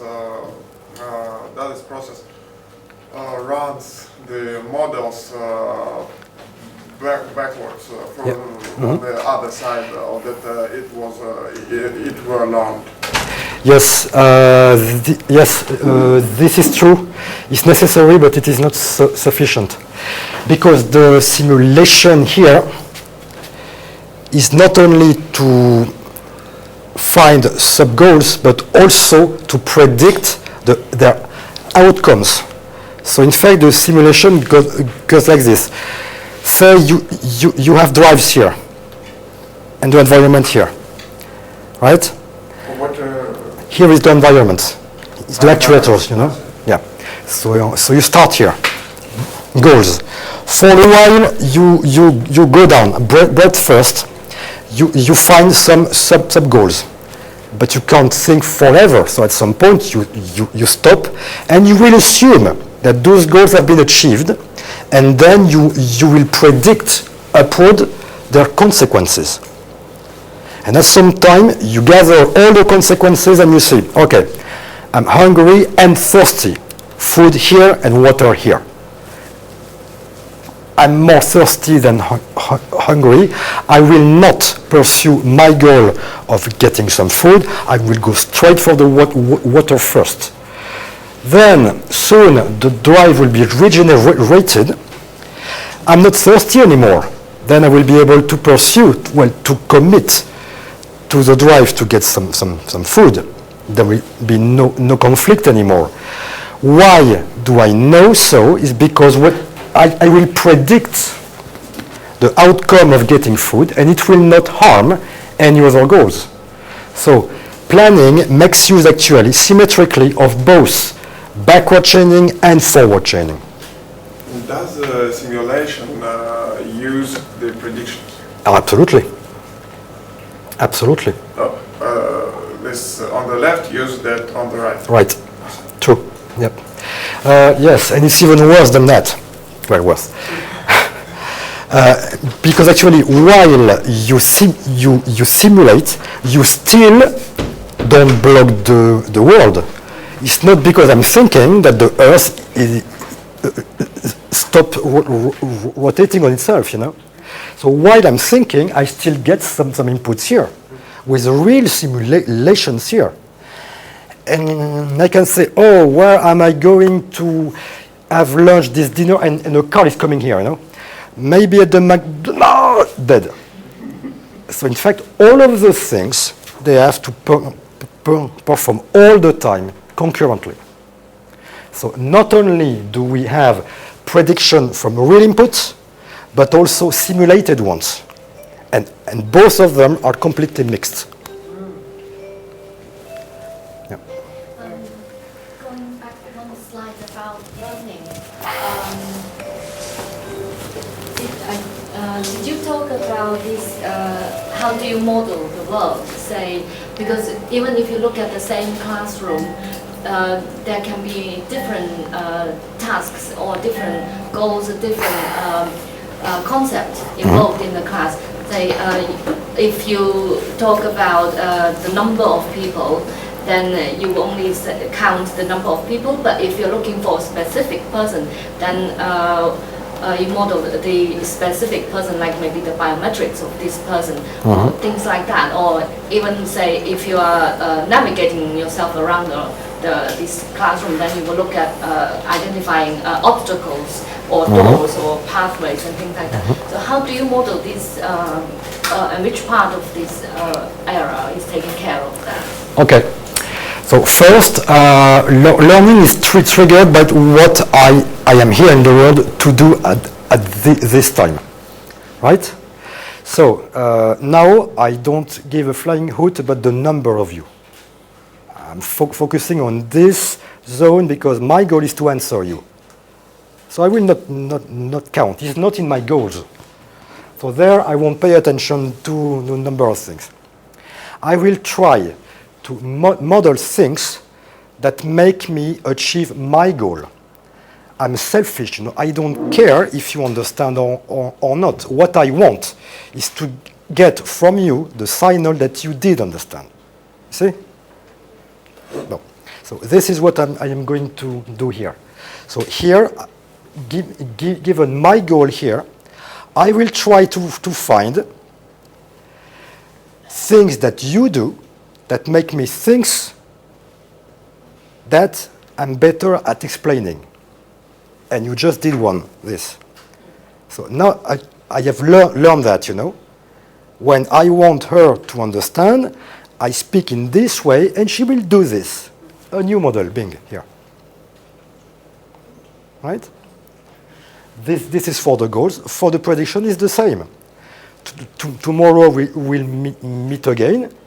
And I will hear the next speaker explaining things to you, and I will say in myself, aha, I know, she will do that, and you will not. Damn it. Then I will learn why.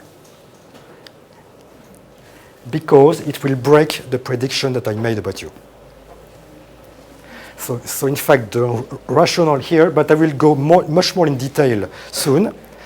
What I try to learn on that side is reasons that some of my goals actually are achieved that I didn't know, or on that side, reasons why what I thought that will be true is actually wrong.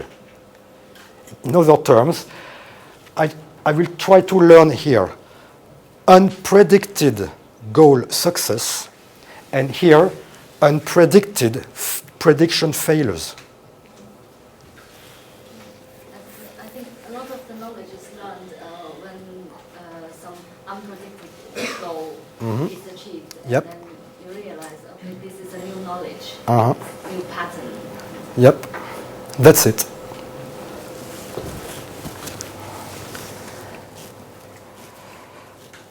So now the level of implementation.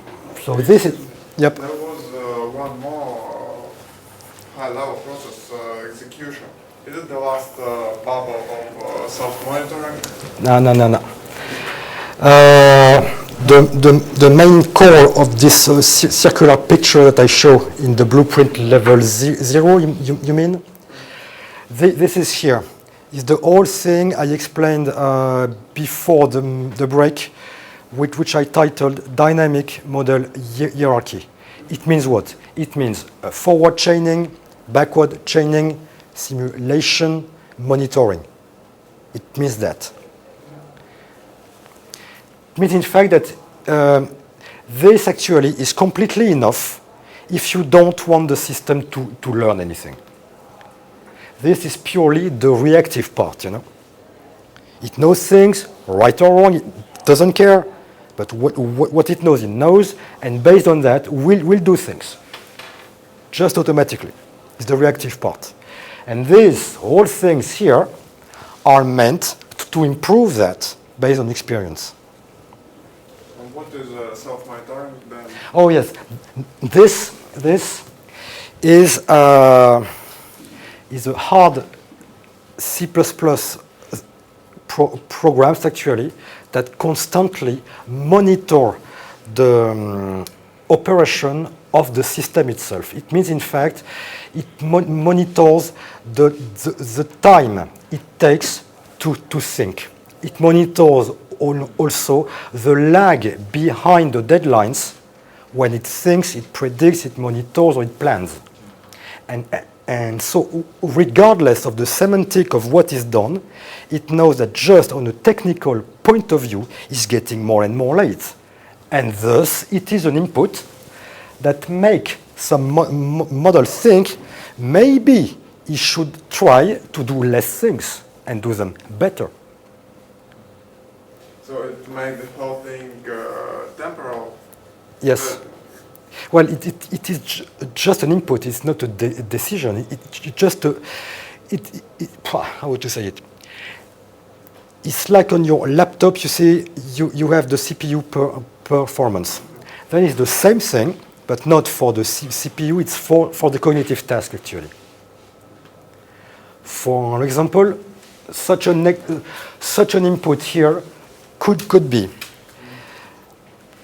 when I monitor a prediction, I'm always late by at least 20 milliseconds.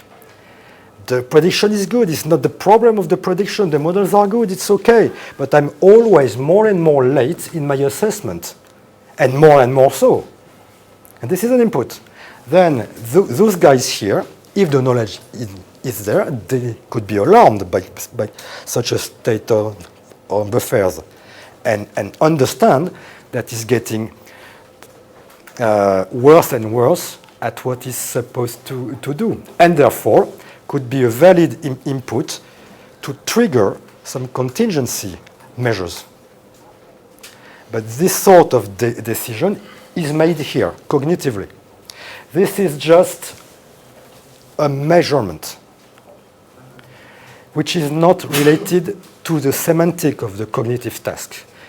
It is just based on the CPU and the overshooting of the deadlines. It is completely abstract. Yep. Yep. So this is the replicate view of what you have seen first. You see, it's getting more and more clear and less crowded. Okay, so those are the pattern extractors. I mean, the guys that you have seen here, right? Okay, autofocus is a one-to-one correspondence with the one that you have seen in the higher level of description. So this is the tank for the filtered inputs, right? Those are the models that used to be at the very core of the architecture. Those are the drives here that are injected by homemade programs here. This was at the bottom part of the former slide. And that's it. That's it. Not really. Because what is not depicted here is what the replicate executive does. It's all the fixed function Model acquisition is here, fine. But the revision is done at the level of those guys. The monitoring is done here. Monitoring of goals and the prediction is done here, right? The control and the instantiation of those, which was in fact here, right? But this is actually done by the executive here, right? What are those two guys here? This is what I call the primary group, and this is the secondary group.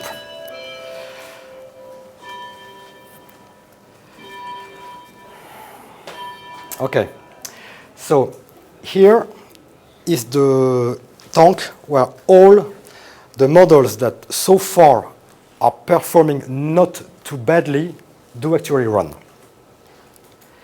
If a model starts to misbehave, I mean that his success rate starts to plunge, then I don't kill him because I have mercy and I need to show some. Because if I kill the model right now, I will never give him a chance to better itself. And maybe the model was not bad at all after all. Maybe the world has changed. So what we do instead is that we plunge them here. And here they continue silently to predict and to be continuously evaluated. In case their success rate gets higher, then they are shifted back here. Needless to say, the prediction that those guys do here are not injected there. Because in fact, they shall not, because they start to behave badly. Okay? And if at some point a model that sits here for too long and is bad and bad and worse and worse and worse and worse, at some point the patience of the system will be exhausted and they will be permanently deleted. So in fact, the deletion works in three phases. First, we add a new stuff here. We let it go for a while. When it gets under the performance threshold, it is phased out in case the context is not attuned to itself. If the context gets back on its feet and the model starts to behave better, it is shifted back here. If not, it continues to sit here. And if it gets worse and worse, at some point, it is killed. Voilà. There is also some mechanism, because, look, what is the success rate of a model here? It is, in fact, the number of positive evidences divided by the total number of evidences. Okay. But look, say a model here has been observed to predict, good or bad, I don't care, 1 million times. It means that I will need maybe 1 million more times for the success rate to start to plunge. So for 1 million years, it will still be here and predict crap. No way. We have a system here that when it comes to the estimation of the derivative of the success rate, we normalize the total count of evidences. So we get, at the rating time, much more reactivity. Bon, so there's a lot of little mechanisms alike. I won't go into this, but yeah. Wouldn't it make sense to start making different groups to associate different contexts instead of just having these two? That's a good question. I'm not sure. What we have thought is this. First, you remember in this architecture, we do not encode concepts explicitly. We always encode them operationally. For example, in this architecture, we don't encode the fact that the sky is blue, the sun is shining, and so on. Instead, what we have is we wear light shirts, we don't wear coats, and we drink a lot of water. This is how the system knows we are in summer. But we don't encode the summertime. It means, in fact, that when it's winter, all those models I mentioned are performing badly, and they go there. So this, in fact, is the total context, the current one, of the entire environment that I can be aware of. Okay.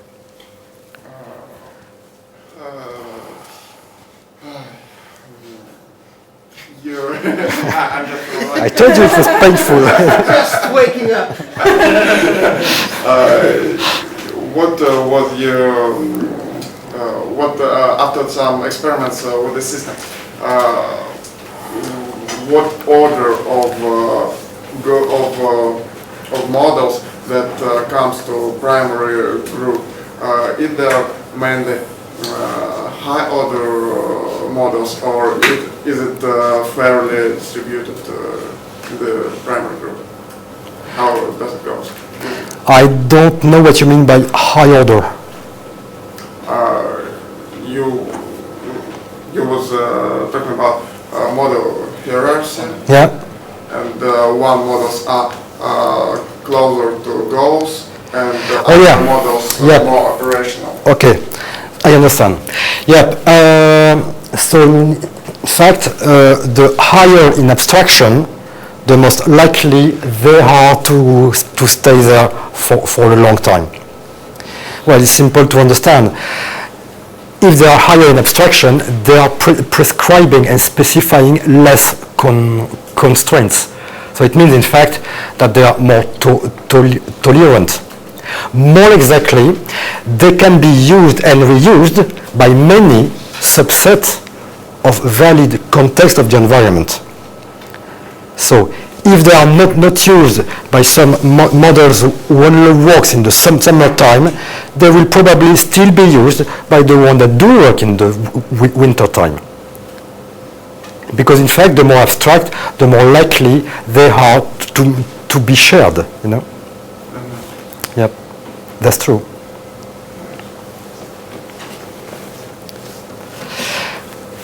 Forgot to mention this. See here, whenever the system does anything, it predicts, it sub-goals, it succeeds, it fails, it learns, it deletes, it does whatever. Those are notification of the real-time operation. This is the reflective part. So these, of course, they go into the filtered inputs there, right? But not only there. I mentioned in the very first slides of this talk that you can pile up some systems to control each other. So it could be that the operation of this guy here can be the raw inputs for another one here that we can consider this as this guy consider this.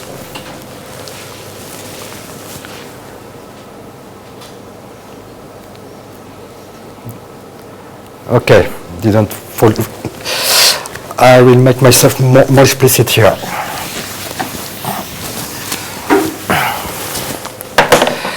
I have a system A here, right?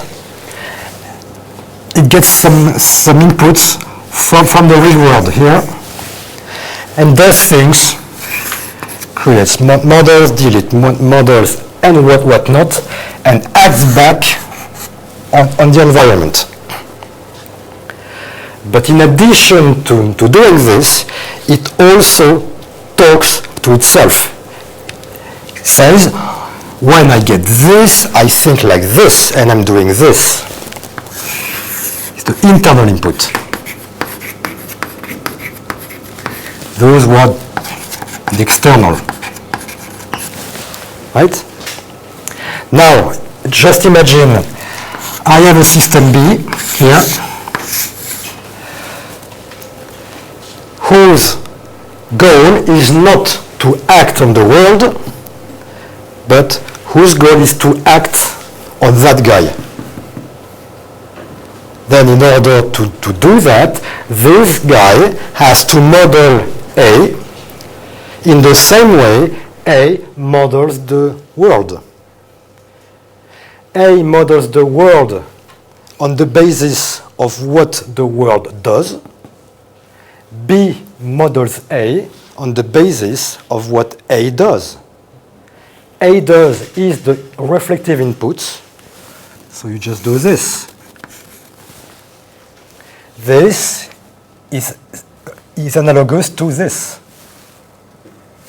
And this guy here acts on A by changing some of its parameters, like the number of threads that it has, the threshold beyond which models will be activated or not, the threshold beyond which the low priority goals and low confidence prediction will be discarded, and so on.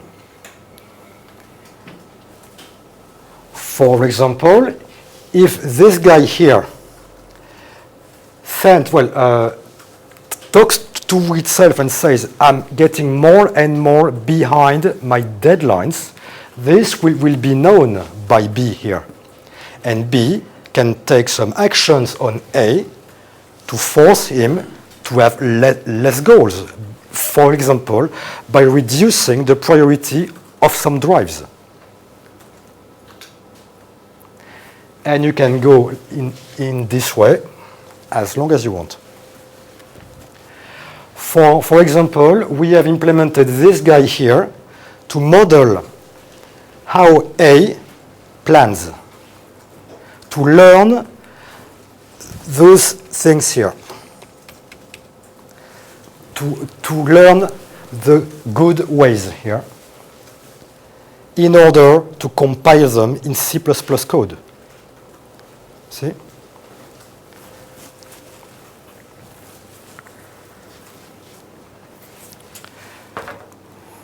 Yeah.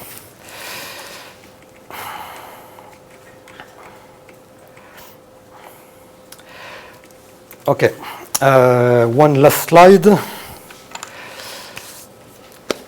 So, in the end, when you open the hood of the whole thing, what you will see is a notion of these guys.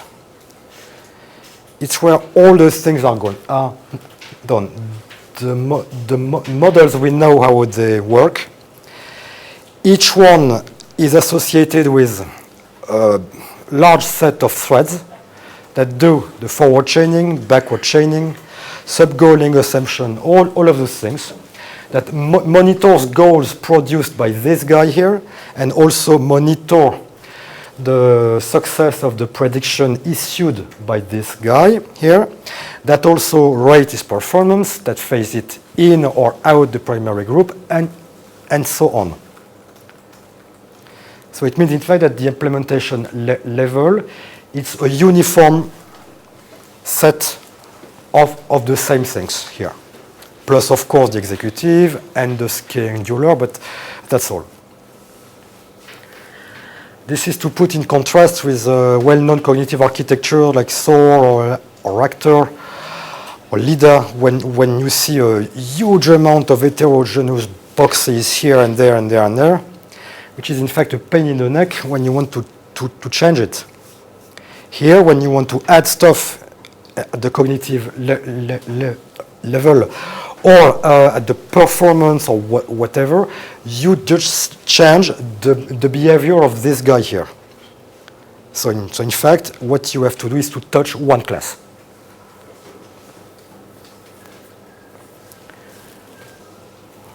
And that will be all for this morning.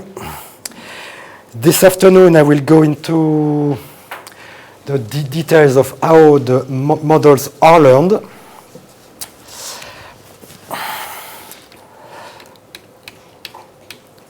in details of the compression, and after that, we'll do a concrete example.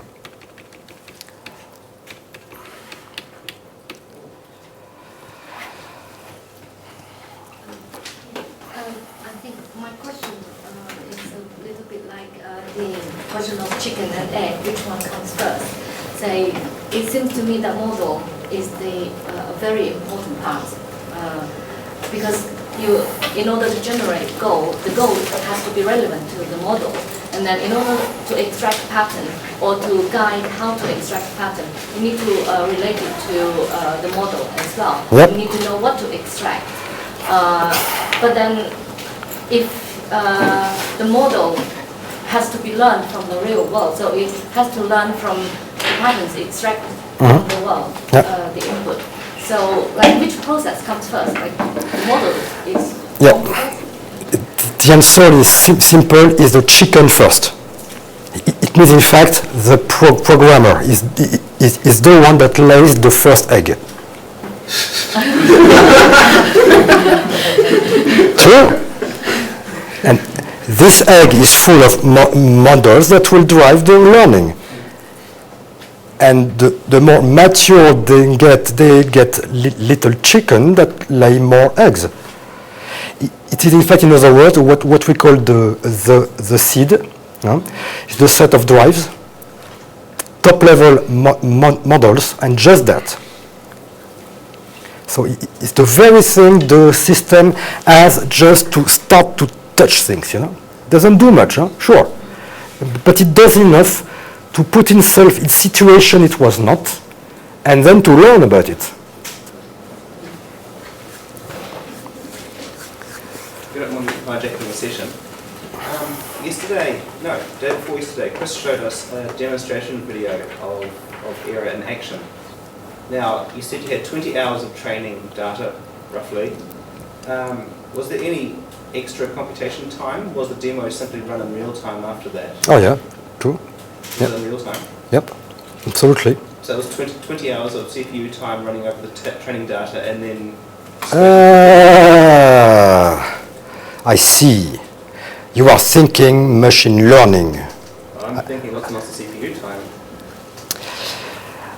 The machine has run on a 6-core CPU for 20 hours. It means, in fact, it learns things, it tries things, it fails and failed again, and miserably so, and got better and better and failed again and again and again.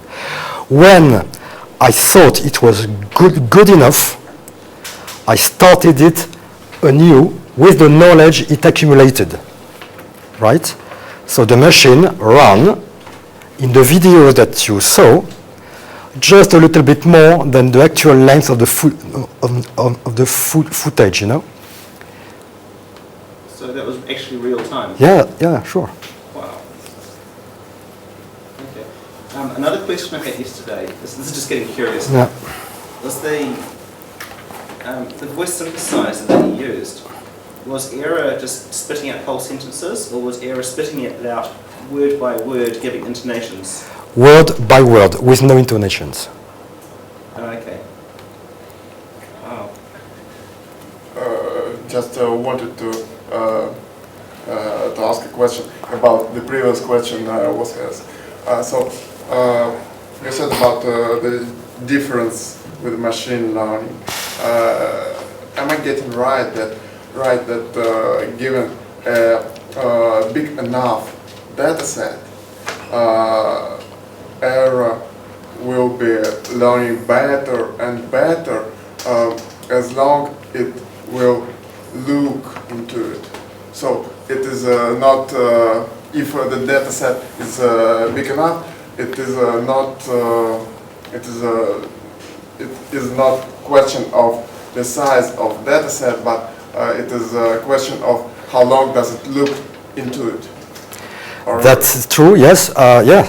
The more the system witnesses a consistent behavior in the environment, or by the way, by itself, the more it will gain confidence on the regularity of said behavior, and the better its models about it would be.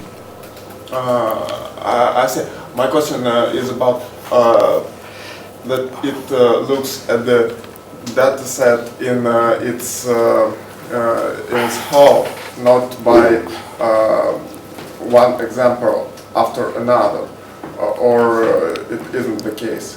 It is not the case, actually. It's the opposite. The learning here is based on streaming, you know. So it gets continuously streams of things that can or cannot be issued by the same context. It doesn't even know that. Mm-hmm. So it learns all the time and incrementally. It never says, everybody freeze and let me look at you and I will come back in 2 years and I will have a model about you. No, it doesn't do that. Could the system improve if you give it your 20 hours of training data and then you just give it nothing for 5 hours, basically tell it, go think about it? Will it? Yeah. Do you think it will get better in this extra time? That's embarrassing. In fact, you know what the system does in this case? It said, goal achieved. Finished. So it's actually on our plan for the next year is to endow this system with curiosity. In fact, when it doesn't have anything to do or less important, it will try to build up some knowledge not from what it had observed, because it already did, but it will try to infer hypotheses that it will strive to verify. And therefore it will have to generate its own goals to sniff in the world and to uncover rocks to find a rabbit. So it gets curiosity. So this is not done yet, but this is the next step. But in principle, it could also try to remember what it saw in those previous 20 hours that didn't have time to process at the time. Right, it could also be that. This is not implemented yet, but this is really easy. You just re-inject things. But yeah, so yes, in principle it can, yeah. But it does not yet. Do you think it would be useful? I'm not sure. I think it depends on the domain. It depends on your goals.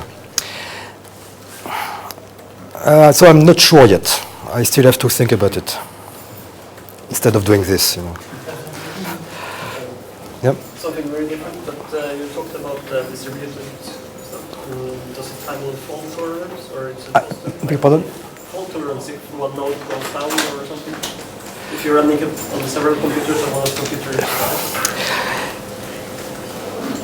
It can actually. It's designed for that.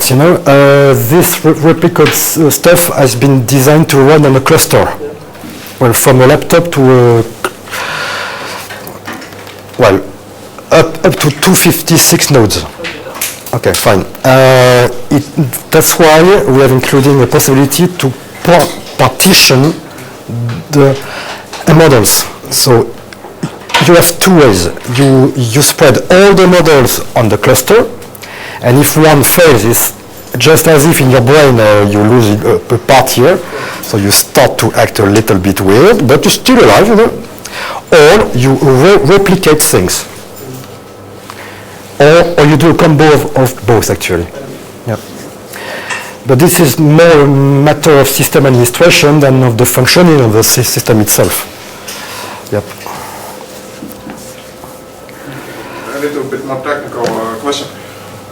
When system works, it should have tons of evidence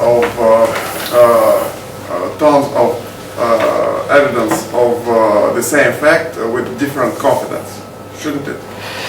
It can actually, yep, sure. Yep. How it deals with this different evidence? What is the? Yes.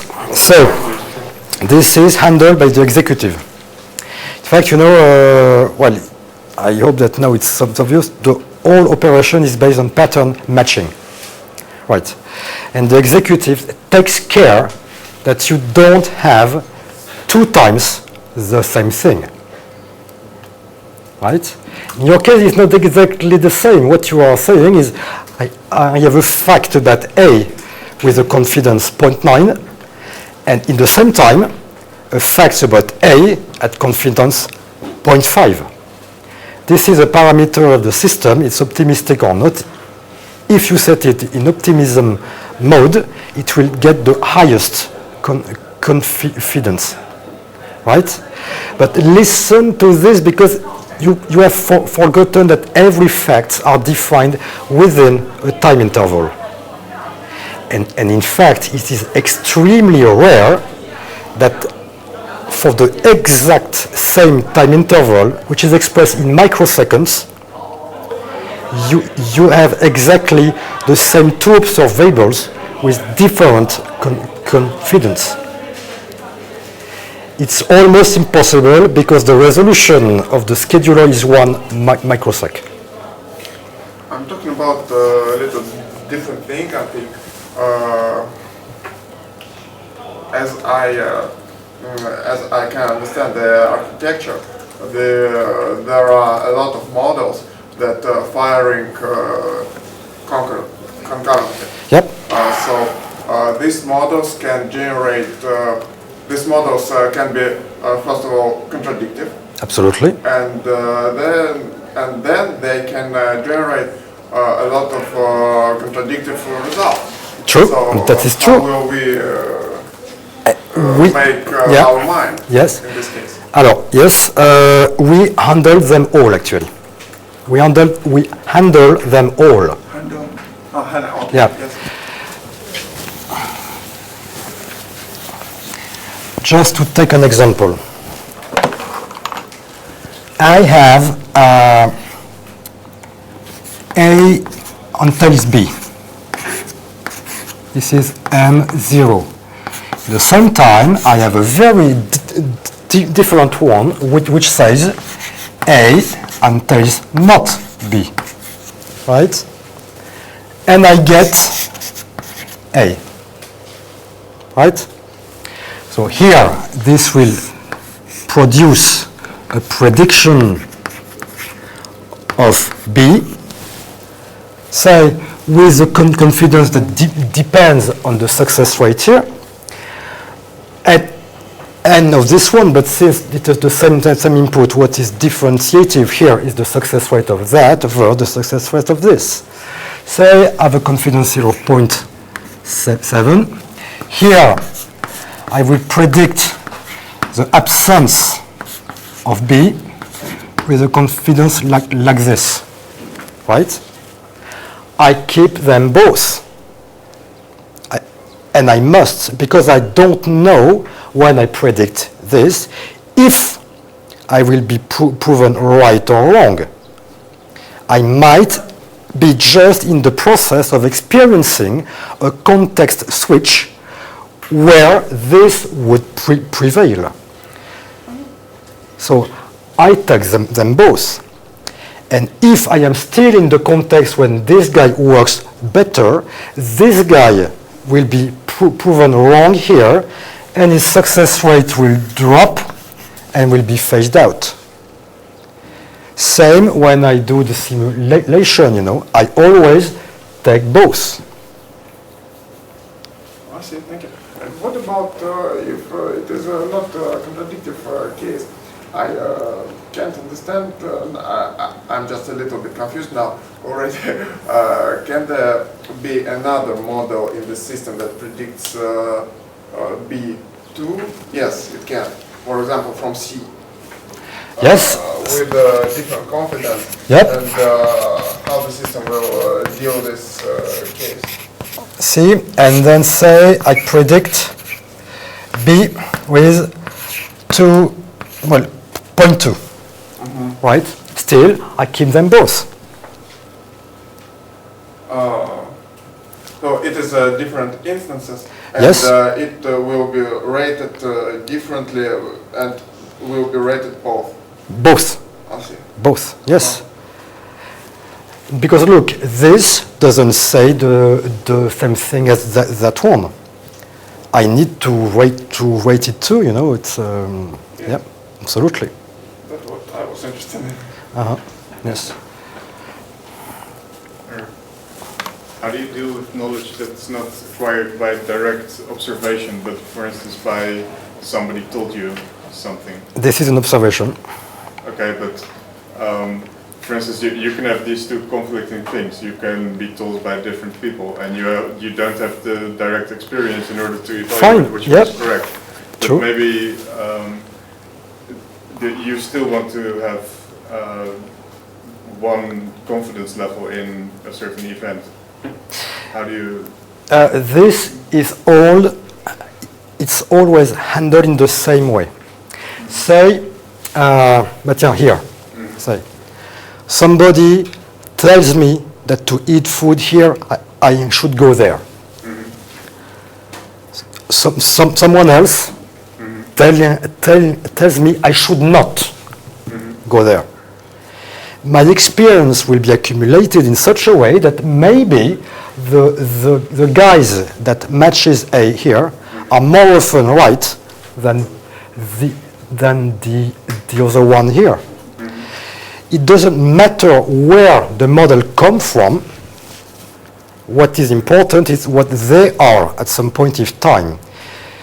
If these two guys have been built because I have read it on the internet, or I had a speech recognition system with a bunch of word analyzer and parsers and whatnot that translate that into a model, I don't care. The final decision mechanism is always this one. But you can be told by two different people. Let's say at this moment in time you trust both people equally, and then so due to some completely unrelated event you no longer trust one of the persons, then it might be important to remember the source of your information for these two facts so that you can revise the confidence level that you have. Right, but this again, yes, I completely understand what you try to imagine, but you know, it's a long way to encode what you say into this formalism, you know. But at some point, you know what, the execution of those guys here will be controlled by some other models. Like, you can completely imagine a model M3 that says, whenever it is a guy that looks like this guy, no? So A with a certain set of variables here, less general than this one. When this guy says things, he will be lying. That's it. This is not changed. Because it might be that in a few days, you will understand that this was wrong, and this guy was actually right.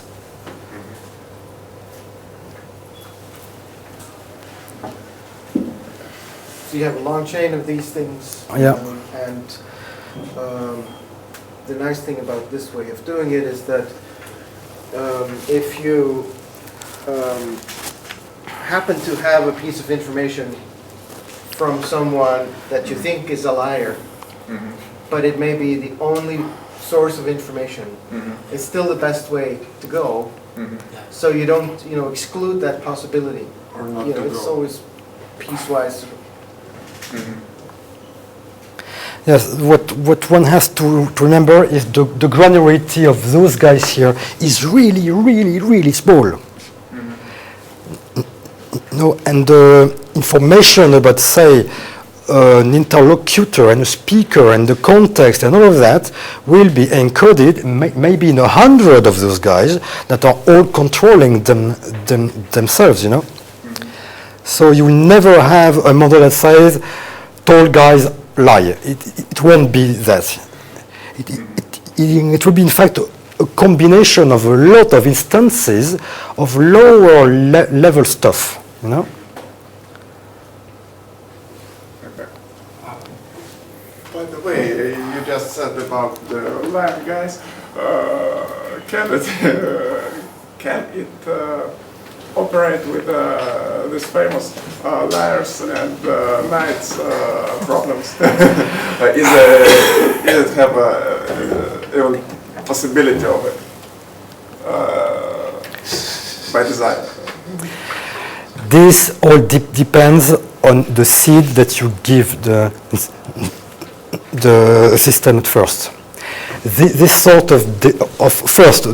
of concept and decision procedures, in principle, I'm pretty confident a system like this can acquire it, but it will take a long time, and it will require the teacher to be consistent with the problem for a long time. And this will be practically really hard. I'm really speaking about a very easy thing. For example, we know that this is liar, that it lies a lot. We shouldn't trust this man. And he talks us to go there. Is it inferable in the system not to go there positively? So can it be seen as negative evidence out of two positives? Yes, to a certain degree. How will the system represent A is lying? It will not. What he will say is, when A predicts things, those things fail. Okay? So it means, in fact, we would be in this case here. Right? So it means, in fact, that if the system has the goal to achieve this, then it will try not to achieve this. But again, with regard to the success rate of M3, which might be lower than the success rate of M4 that says this. In which case, when I want this, I will want not that, and I will want this, which is in fact the opposite of this, but maybe the success rate here is 0.9, and here was 0.2. It depends on the experience that you have accumulated about that guy. In fact, this is a specific example or case of the general pattern of a model being context dependent. And as we've seen, and we can give you some more examples of that, this approach allows you to build these kinds of hierarchies. And so with models, constraining models in complex networks, ultimately you will get this effect. I think we should break for now, and then hold on to that thought, and we'll come back after lunch at 2 o'clock. Yep.